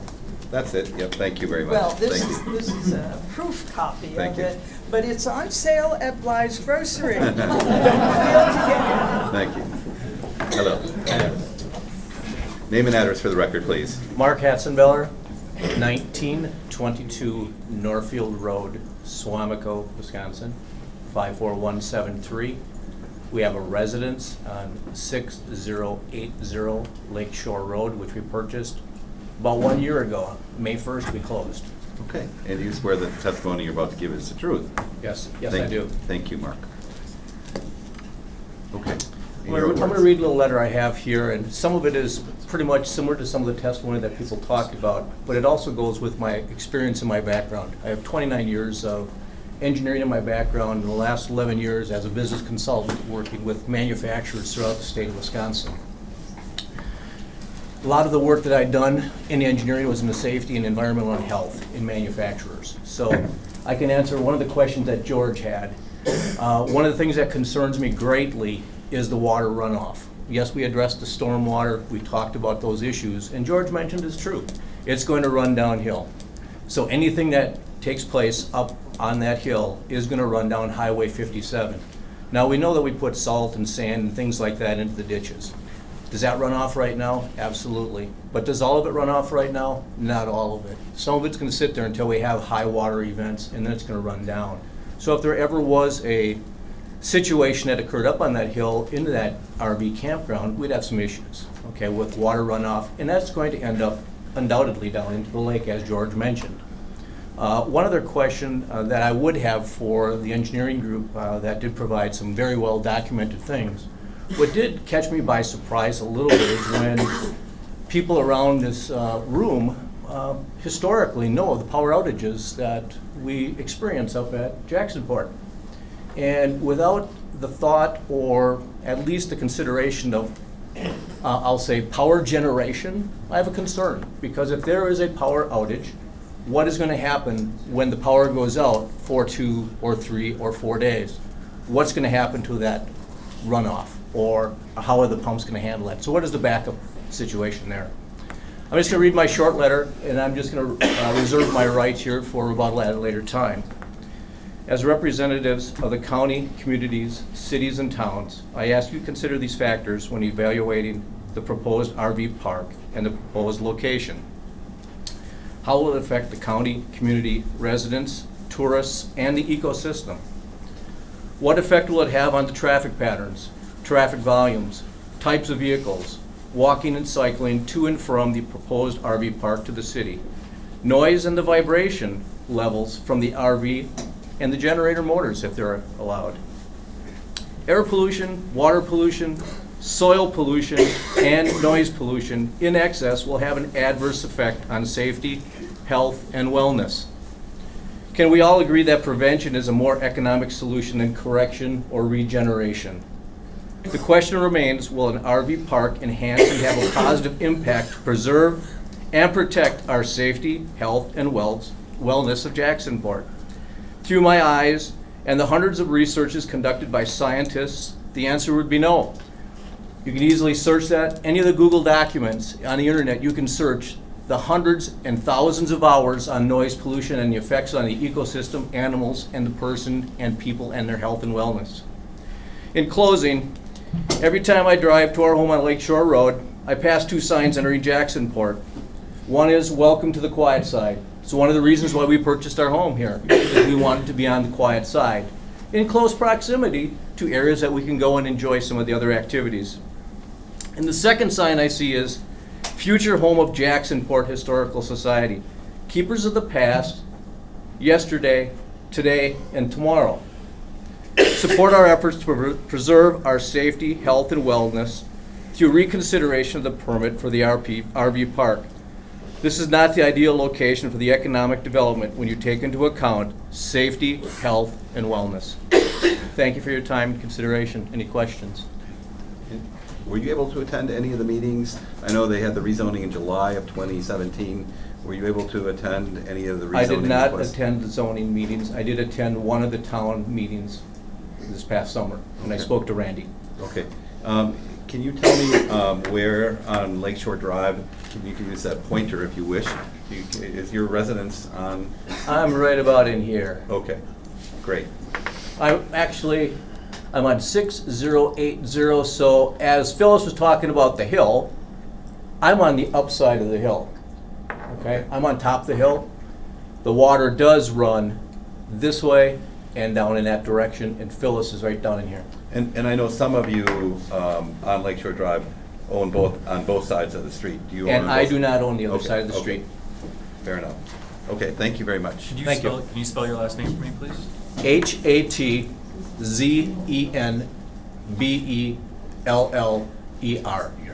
Thank you. Wow, I destroyed that. I tried to do it myself. It's a good German name. I got about half. Can't believe you didn't know that. Any questions? Thank you. Thank you. Thank you.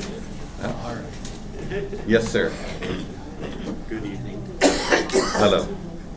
Name and address for the record, please. My name is Larry DeMaster. I live at 6410 Lawrence Road, mailing address Egg Harbor. And yes, Tom Wilson and Randy Halstead are my neighbors, so we have difference of opinion on this topic. That's okay. Please, do you swear the testimony you're about to give is the truth? I do. Thank you. I am going to presume that you will hear lots about safety and air quality, so I'm not going to talk about those issues. I am opposed to this park. I will admit to being someone who bought on the quiet side to be on the quiet side. I've been a resident of this county for 10 years, and although I love all of the Bayside communities, I wouldn't live in any of them. I have a beautiful location with close access, and I love it. What I do want to talk to you all about, and it was referenced earlier by, I think the gentleman's name is Peter, about the issue of chemicals. And I'm going to give you, I only have one copy. Okay, but I can leave it for the record. You can leave it for the record. Okay. This is a summary. I printed the applicable pages of a report issued by Harvard in 2010. It's actually about a 46-page document. I've given you the link on the front page. Thank you. If you wish to read the entire document. The applicable parts deal with an industry headed by a company called Thetford, T-H-E-T-F-O-R-D. The industry is small enough to have run under the radar so far, but it is used to playbook many of us have seen in our lifetime. Leaded paint used it for a while, asbestos used it for a while, more recently tobacco used it. The playbook is deny the science, obstruct anyone who tries to get information, and promote your product and get your people working with the politicians to get what you want. This relevant document is in the middle of your page, and it is an EPA document issued in 1999 in July. It identifies the 6 most commonly used chemicals for treatment of black water tanks and to a lesser degree gray water tanks. The first 2, and I'm not going to embarrass myself by pronouncing the names, are bacterial pesticides. The 3rd retards bacterial growth. The 4th retards bacterial growth. And the 5th and 6th are toxic to humans and a known carcinogen. Now, we all know how septic systems work. Putting these chemicals into a septic system will ruin it in a short period of time. Solids will percolate to the top. The chemicals, which will not be treated at all in the septic system, will be released into our groundwater. And I am totally against that happening. The industry was very active in their lobbying, and shortly after the EPA issued this document, they got this division of the EPA shut down. Their logic was 34 states regulate chemicals within their state, so it wasn't needed. There's also at the back of the sheet notice put out by the University of Arizona, strongly encouraging operators of RVs, not parks, to be very careful with the chemicals they use, because the problems come with concentrations of these chemicals. The state of California passed a law banning these chemicals in 2010. That's also in your documentation. The industry lobbied the Republican governor, and he vetoed the legislation. He said the same thing. We have a state agency that could regulate chemicals. They then lobbied that agency, and a year later it came out and said, we have bigger fish to fry. This is not a big enough industry to require our attention today. The only thing you can do, and you have the power to do it, is to require that the black water tanks be emptied into a holding tank that is then pumped and taken to a state-of-the-art sewage treatment facility to deal with it. Anything short of that will result in groundwater contamination. Now, one of my friends who's on the other side of this issue listened to me make a similar presentation, and then he chuckled and said, you really think a sewage treatment facility is going to do better? Just look at Milwaukee. They still dump raw sewage into Lake Michigan. And first I thought, kind of a cutting comment. But I started to think about it. And a little over 100 years ago, or give or take, a public committee, just like all of you here today, listened to someone say, we can save a couple $100,000 by combining storm sewer and sanitary sewer as we develop the city of Milwaukee.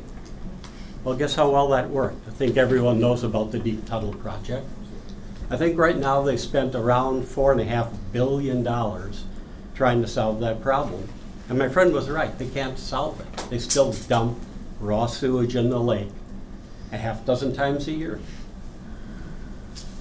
So you have the ability today, if you approve this, which I hope you don't, to require the only feasible thing to do with these chemicals, and that is require a segregated holding tank for the black water chemicals and have them trucked from the site to a state-of-the-art sewage treatment facility. Thank you, and any questions? Yeah, I have a couple, Larry. Tried to follow your dates and the chemicals, and I think you said one of the studies was 1999. Yeah. There's a lot of advances in all areas of our life. Are there those exact chemicals? I mean, have there been improvements in the toxicity of those chemicals over the last almost 20 years? I'm glad you asked. As Peter said, there are alternatives. Okay. But by far the industry leader is this Thetford company. They still use 2 of the chemicals that I named. I can tell you that because I've read their labels both at Walmart and at RV World. I don't know about the other 4 chemicals because I asked for a material safety data sheet. Everyone knows what that is. They are supposed to be available to citizens simply by asking. I was told at both of the retail establishments, you must go to their website to get it. We don't have them here. So I went to the website and requested it, and they came back and said, we'll evaluate your request, and in 48 hours, we'll let you know. A week later, one of their attorneys wrote to me and said I was not getting the document. I had not stated a reason that was valid to them. So this thwarting of information to the public is ongoing. And yeah, I could hire an attorney to go get an MSDS, but I'm not about to. Okay. I did go to Soil and Water and ask them to get one. They said no. I also went to Soil and Water and asked them how much testing they were doing of sampling of the leach fields at the RV parks in the county. They said 0. I said, would you do it going forward now that I've presented you with all this information? I did not get an affirmative commitment. I got, no, we're following the state record. You can do something about that today. No one else seems to want to in this county, and that's really frustrating. You know of the RV parks in Bailey's Harbor, are they hooked up to the municipal sewer? I do not. I do not know either. I do not. And my second question, again, if I heard you correctly, there is proof that these chemicals have damaged and basically destroyed other septic systems, campgrounds and things like that. Yes. And I'm not an expert in campgrounds, and I don't know how long some of the campgrounds have been around in Door County, but I mean, is there, I assume they face the same issues as the applicants are going to face. Is there any evidence or history of damage to those systems here in Door County? Not that I know of, but when I asked Soil and Water, they're not looking for it. Okay. So unless an operator would voluntarily come forth and say I had to rebuild my septic system because these chemicals have corroded and the leach field is contaminated, we're not going to know about it. Yep. And I don't think anyone holding a license is going to do that. Okay. Thank you. And do you know of any particular product that has these chemicals? It's what you gave us, the chemicals themselves. In other words, you said you just have to read each product. You have to read, and in the case when I went to Walmart and RV World, some of the chemicals are listed. The paraformaldehyde is listed, and you'll see the EPA says that's Formalin. very toxic to humans. The others, I asked for the MSDS and was denied. That's the only way you're going to find out everything that else that is in there is a material safety data sheet. So I encouraged the Soil and Water to go get one, and to my knowledge, they haven't. now, most all septic systems in the county, whether it's commercial or residential, has to be pumped every so many years. Is that what you're asking? Is that No. That's not what I'm asking. What's being pumped is tested No. for these things? I'm asking them I to mean, take just core from the camp- samples. from the At the campgrounds, I'm asking them to take core samples in the leach fields. I want to know what's in the soil, not what's in their holding tank. Okay. Any other questions for Larry? Thank you for the handout, and thank you for the web address. Pete Hirth, or if anybody wants to see the handout, there's a web address on the handout. Okay? I can answer the question about sanitary in Bailey's Harbor. Yes. Bailey's Grove is on public sewer. Beantown and Bailey's Woods have private on-site wastewater systems. Okay, thank you. Marcus, can we just ask the people who can't come back Thursday? Yeah. Once again, I just want to reiterate, the people that can't come back to a Thursday night, please, we're going to let you come and speak yet this evening, okay? Hello. Hello. Name and address for the record. Craig Nelson, and I'm at 6226 Highway 57 in Jacksonport. And I also have a residence at 5445 North Sheridan Road in Chicago. Okay. Mr. Nelson, do you swear that the testimony you're about to give is the truth? I do. Thank you. Well, first of all, this is the first such committee meeting I've been to, and the first knowledge I've had of this issue, which came by mail by a group that organized us to come. And it was not through public notice. So this is a separate issue. I've heard this, by the way, on both sides of this issue, that the communication about this is somewhat of an issue. And I know all procedures have been followed, but still, we don't seem to be informed. Okay, I am voting against, and I would like to see feasibility studies in areas that I haven't heard addressed. One is water supply. The issue of the aquifer came up, also the usage per minute, but the two weren't connected. And I would like to see someone who's qualified to study the effect on the aquifer. Second, groundwater contamination. That's been mentioned, but I'd like to see a feasibility study that shows that what the impact of that groundwater contamination will be of this proposed park. Third, I want to see an impact study of real estate values. Come back to that. Next, the last one is infrastructure costs. Jacksonport pays $20,000 a year on its parks, $70,000 a year on fire protection, and $170,000 a year on highway construction and maintenance, just to start off. I want to know what the impact is going to be on those particular items of putting on the back of a community of about 700 people, that's the population of Jacksonport, more or less, an added community of at least 350. In other words, a 50% increase. And what's more, the vehicles that are being used aren't cars. They're going to have a greater impact on our bit of highway than an automobile. As far as infrastructure, the issues are parks and public beach, fire protection, police protection, highway costs, and our power grid. And by power grid, it was mentioned before that the people who are proposing this need to be aware that we've had power outages. So there was talk about the effect on them. The question is, what's the effect that they're going to have on our power grid? Do we have to make an expansion? Are there infrastructural investments that are going to have to be made? That requires a qualified engineer to study it. And these aren't studies to be done by the people proposing it.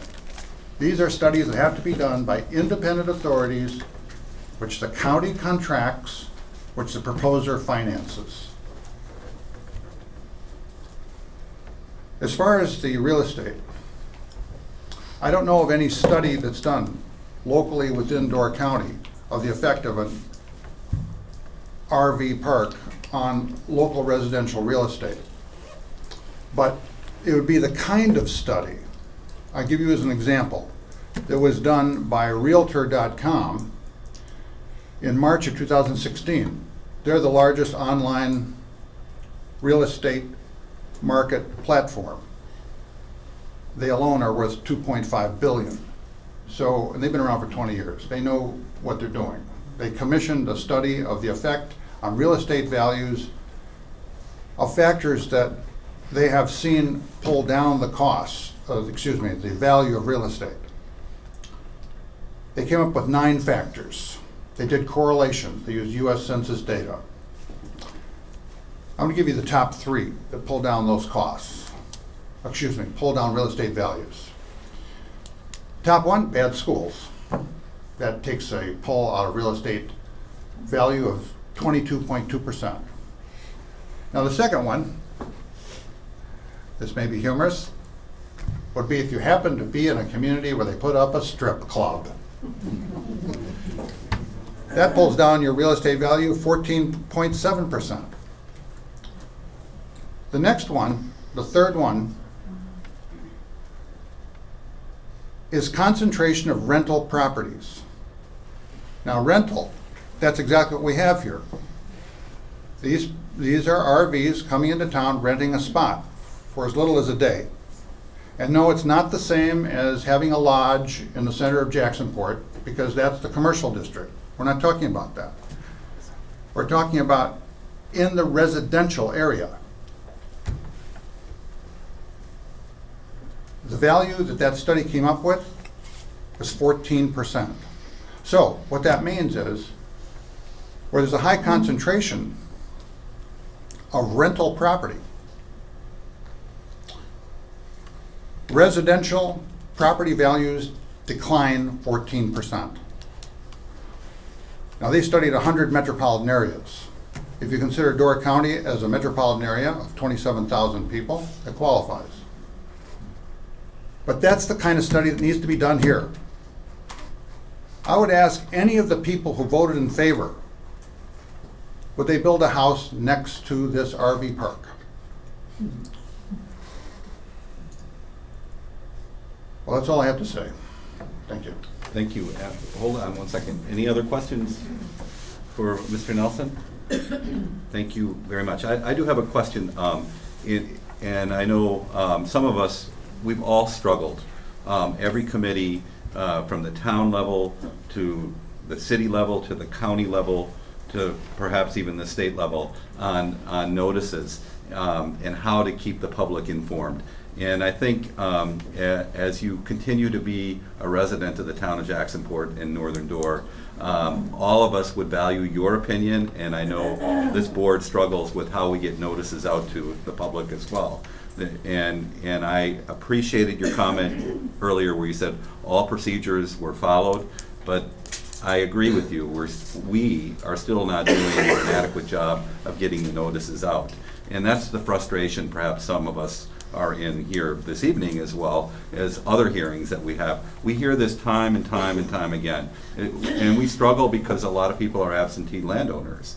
They don't live here year-round, and a lot of decisions are made in the off-season. It's not a direct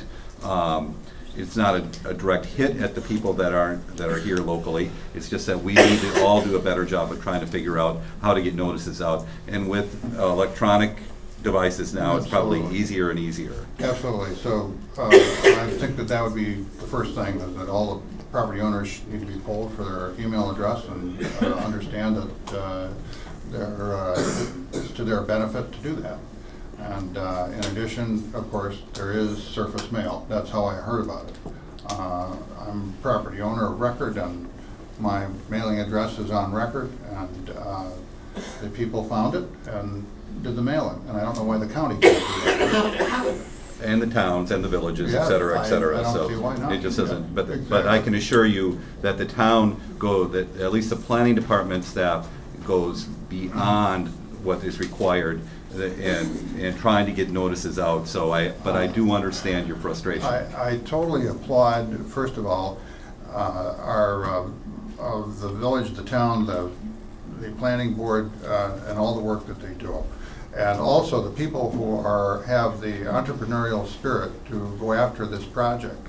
I applaud the project, and I applaud the idea and the spirit of it, and also growth for Jacksonport. I want it to grow. I just don't think that this has been thought through. Fair enough. Thank you very much. If I could just, I'm sorry. Yeah. I don't really have a question, but I mean, Lars expresses concerns that we all have about notifying the public and how they get notified.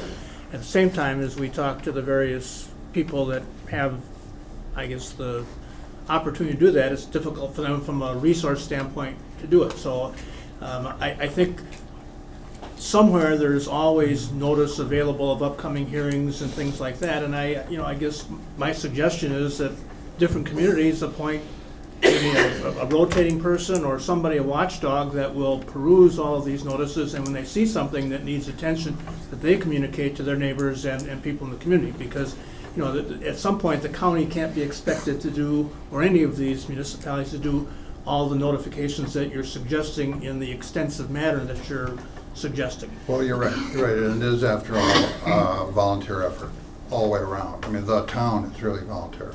You're talking about people who spend all their extra hours, that's what I applaud, after hours and weekends and everything else, doing all this work. And I do understand that, but I think there's maybe this coming up to the fact that we do live in the 21st century might help.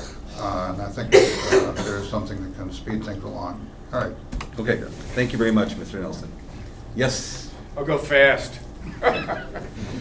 Name and address, I'm please. Patrick Nugent. I'm at 6126 Lakeshore Road. I'm between Mrs. Afranic and Mrs. Zatlin Okay. on Lakeshore Road. And you swear the testimony you're about to give is the truth? I do indeed. Thank you very much. First of all, I want to, applaud everybody here. The Lorenz's family, Pete gave a great presentation. Mrs. Afranic, all of our neighbors, all the local businesses in Jacksonport.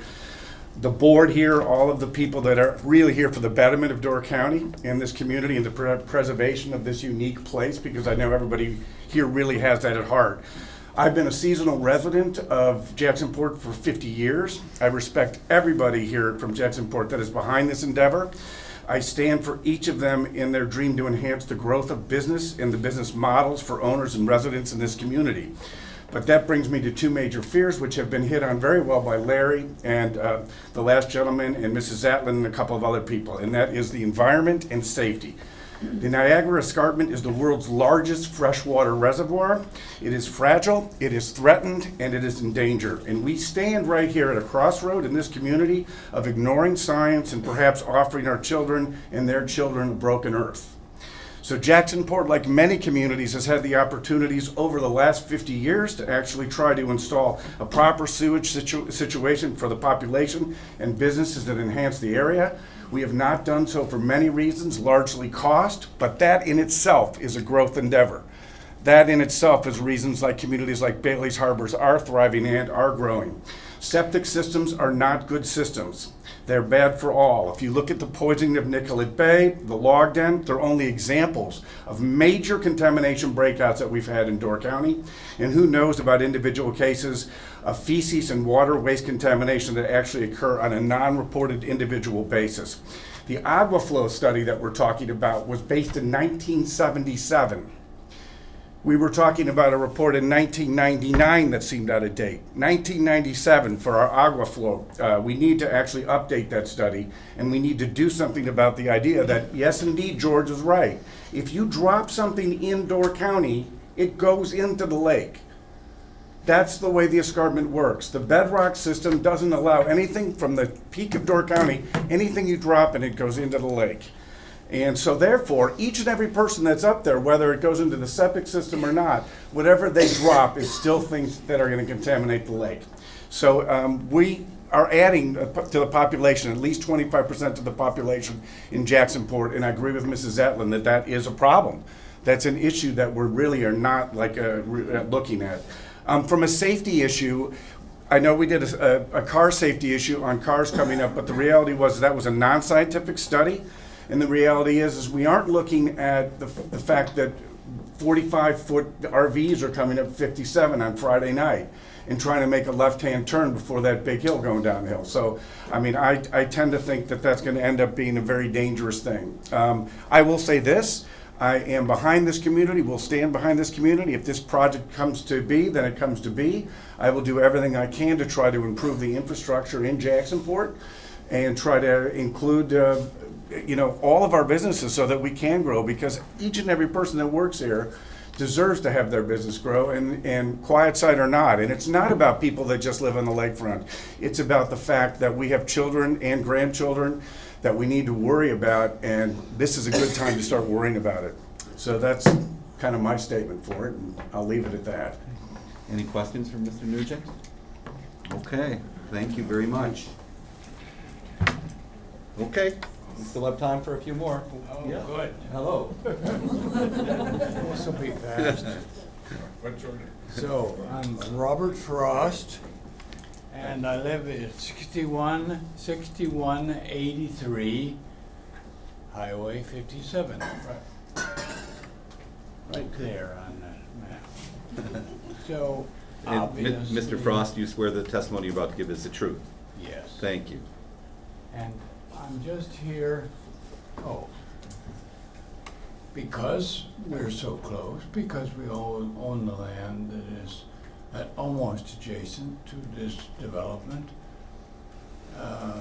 we're completely dependent on the well water, and that'll be it can't help but be affected, and all of the testimony that you have heard is part of that. So I'm here hesitatingly negative about this because I agree with those of you who say this is good for, this could be good for the town, but it also could be bad for the town. And you've got this responsibility to make a very serious decision. Thank you, Mr. Frost. Thank you. Okay, we still have time. Hello. Hi. My name is Janice Hollowell. My sister and I own the property at 6241 Highway 57 in Jacksonport. My mailing address is 3171 Glacier Drive in Hubertus, Wisconsin. And my sister's mailing address is in Illinois. Okay. Illinois. And do you swear that the testimony you're about to give is the truth? Yes. Thank you. Can you give me your address in Jacksonport again? 6241 Highway 57. 6247 Highway. Thank you. 6241. Thank you. Thank you. You're excused. You only get to ask that question 3 times. All right, we're ready. We grew up in Jacksonport, and we now own a family home. It was a LeClaire Root home at 6241, which is across the street from Stella Maris, St. Michael's Catholic Church. The family ownership dates back to the 1940s. We have always valued the quiet side, the little town, the quiet side little town, and our children spent many summers enjoying what we did as kids. Jacksonport is surrounded by many old, long-time family residents and summer residents, some of whom brought their families up here every summer, and many eventually retired up here, as they like Jacksonport for what it is. It's the quiet side, not the other bustling side of the peninsula. I will tell you that I agree with everything that was said on this side of the room. In 2009, we had to put a new septic system in because the state said, okay, you have to go ahead and do this to a tune of, I don't know, $12,000, $13,000. No ifs, ands, or buts. You got to do this. I will not go into that any further other than the fact that this development is up on top of the hill and we are on the bottom. Water runs down. And at one point, if we're going to have 350 or 400 people on top of the hill, and the town of Jacksonport isn't that much bigger than that, I have my concerns, a lot of concerns, to where that water is going to run off to. It's going to go downhill, and what's the future of our fresh water? As mentioned, our home was located on Highway 57. 57 has a lot of traffic. The speed limit has been reduced to 30 miles an hour a number of years ago, but we can say from experience with living on the highway that many cars and trucks do not obey the limit. Through the center of town, they may slow down, but as they proceed past our home, you can hear them accelerate.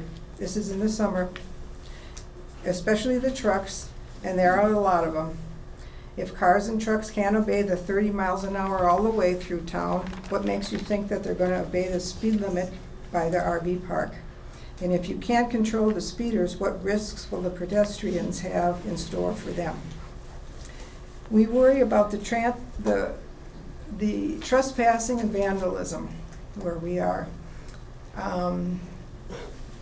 We are sure that young adults, kids, or adults from the proposed RV park will be walking into town and to the beach. We are sure that they will be taking shortcuts where possible, like through the back or down the utility easement, and then come down Breezewood Lane to Highway 57, which runs right next to our home. A fence is planned to be built around the RV park to deter this, but you and I both know that if adults, kids want to get through, they will. We are not always there, along with other town residents. Do we have to worry about vandalism and trespassing? Jacksonport does not have a town constable. The county only has a few police officers, so our question is, who plans on watching out for us? Where are the rights as being a property owner and taxpayer? We wonder how much, we can bypass that one. Currently, there are 2 residential developments in Jacksonport. One is Sunrise Dunes. It's across from the fire station on Highway V.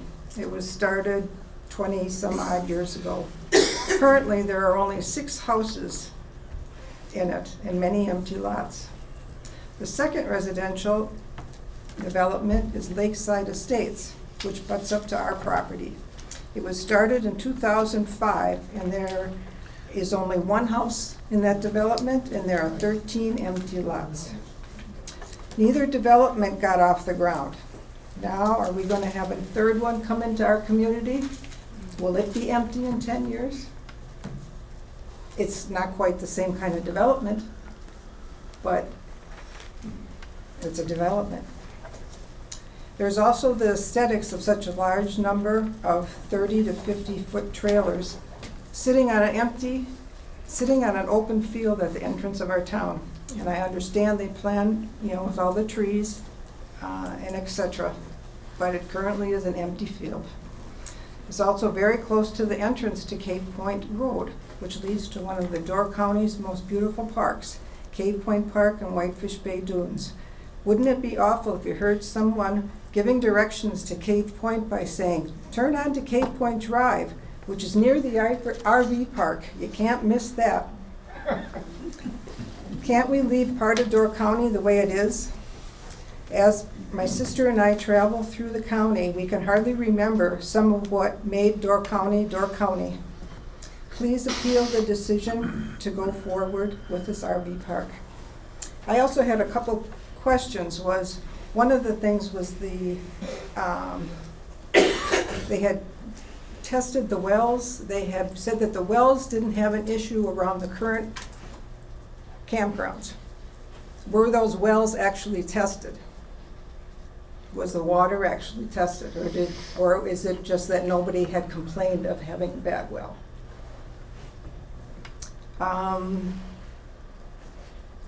Also, as campers, trailers, they have air conditioning systems, or they have generators that work with people in cold. Is that a noise factor? So you have a constant hum. Is there humming going to be coming out of this? And then, as just for grins, I was paying attention when I was coming into town this afternoon. The vehicles in front of me all were going 45 miles an hour until they hit down into Jacksonport. So they weren't paying attention to the 45-mile-an-hour sign. That's all I got. Any questions? Thank you very much. Thank you. And I'll try to get some answers too, for perhaps might come up in rebuttal as well, from Pete Hurth. So you understand where this utility easement comes in? Sure do. And I'm familiar with Breezewood Lane because I used to take it all the time. Oh, you're one of those. Okay. Admit it. Janice? Yes. Just in the testimony before, we had an RV park owner as well as Pam Kroll that made statements that they had no reported incidents from neighbors of vandalism or any kind of issue. Is there a reason you believe there's going to be more of an issue with trespassing and vandalism at this park? I don't know. Other than my experience growing up in Jacksonport, we had summer people who trespassed all the time. They come through your yard. They have no conscience of where they walk or where they go. They're on vacation. They paid for this vacation, and they go where they want. We've had people walk through the yard. Where they came from and why they had to go through our yard, I don't know. And excuse me, but there are people who use Breezewood Lane who, now that was opened up by that subdivision, use it as a shortcut. You're right. And it gets dusty when there's no rain. So, have we experienced anything? I don't. We haven't. Not that we're aware of. Okay. But I'll make a bet there's gonna be people that are gonna walk through there for a shortcut. But, you know, okay, so you're gonna have these local businesses, okay, campground's gonna close at 10 o'clock. You've got young adults, yeah, they're gonna go down to Mike's, they're gonna go down to the Island Fever, possibly. Okay, it's nice summer, we'll walk down there. Safety concerns of them going home. Okay, so they're gonna take a short, once they know that shortcut's there, they're gonna take a shortcut. That we want half intoxicated people coming from town, walking past there. I don't know. I could be pushing the limits on this, but I don't know. And we're not there all the time. I know there's cars that go through there that aren't supposed to go through there. That opened that all up. Okay, Thank fair you. enough. Yep, thank you very much. Okay, I have time for one more, and then we're going to adjourn for the evening. Hi. Hey, how are you? I'm good. How are you? I'm good. Good. For the record, this is one of my old employees. She doesn't look very old to me. You should I'm say old. younger. My name is Jessica Farley. I'm at 6199 Highway 57. I purchased my home in 2012, so I've been there for 6 years. I am a single mom. I'm raising a 9-year-old son, and I purchased my house there. I think it's a great place to raise him. We're right on the lake. We like to swim. We love all of the great things about Jacksonport. I'm a little concerned about a couple of things here. I know that some people have talked about, you know, the potential for smoke pollution. You know, I live in a little house. I don't have air conditioning. We value having our windows open in the summer. You know, on hot days in Jacksonport, that doesn't happen as often as other places in the community. We go swimming before we go to bed. We go home, we put on a fan. I don't want to have to close my windows because we're smelling smoke 24/7 in the hot months. I'm concerned about noise. I'm a mom. You know, we sleep with our windows open. I know that they're talking about a noise ordinance, and I can respect that. But if somebody's blowing off fireworks and my son wakes up, that's too late. I'm concerned about that. This is a tough thing for me. I have friends in this community that are on the other side of this fence. I have clients in this community that are on the other side of this fence, and neighbors. And, you know, I don't want to step on anybody's toes. I value everybody's opinion here. In regards to the Breezewood Lane issue, right behind my property, there are 2 uninhabited houses. And as you're going down Breezewood Lane, there is a driveway that goes down past these uninhabited houses that butts right up against my property and my neighbor's property. And it's the first right turn as you're heading towards town down Breezewood Lane. How do I know people aren't going to just veer down that and walk through my backyard? There's potential for that. I'm not saying it's going to happen, but there's potential. Jessica, can you show me where you live? Yeah. Where's the button? I am right there. Okay. Yeah. Thank you. Yep. In regards to the walking paths, I think that they're a great improvement to the town. Currently, they're walking paths. They're not paved.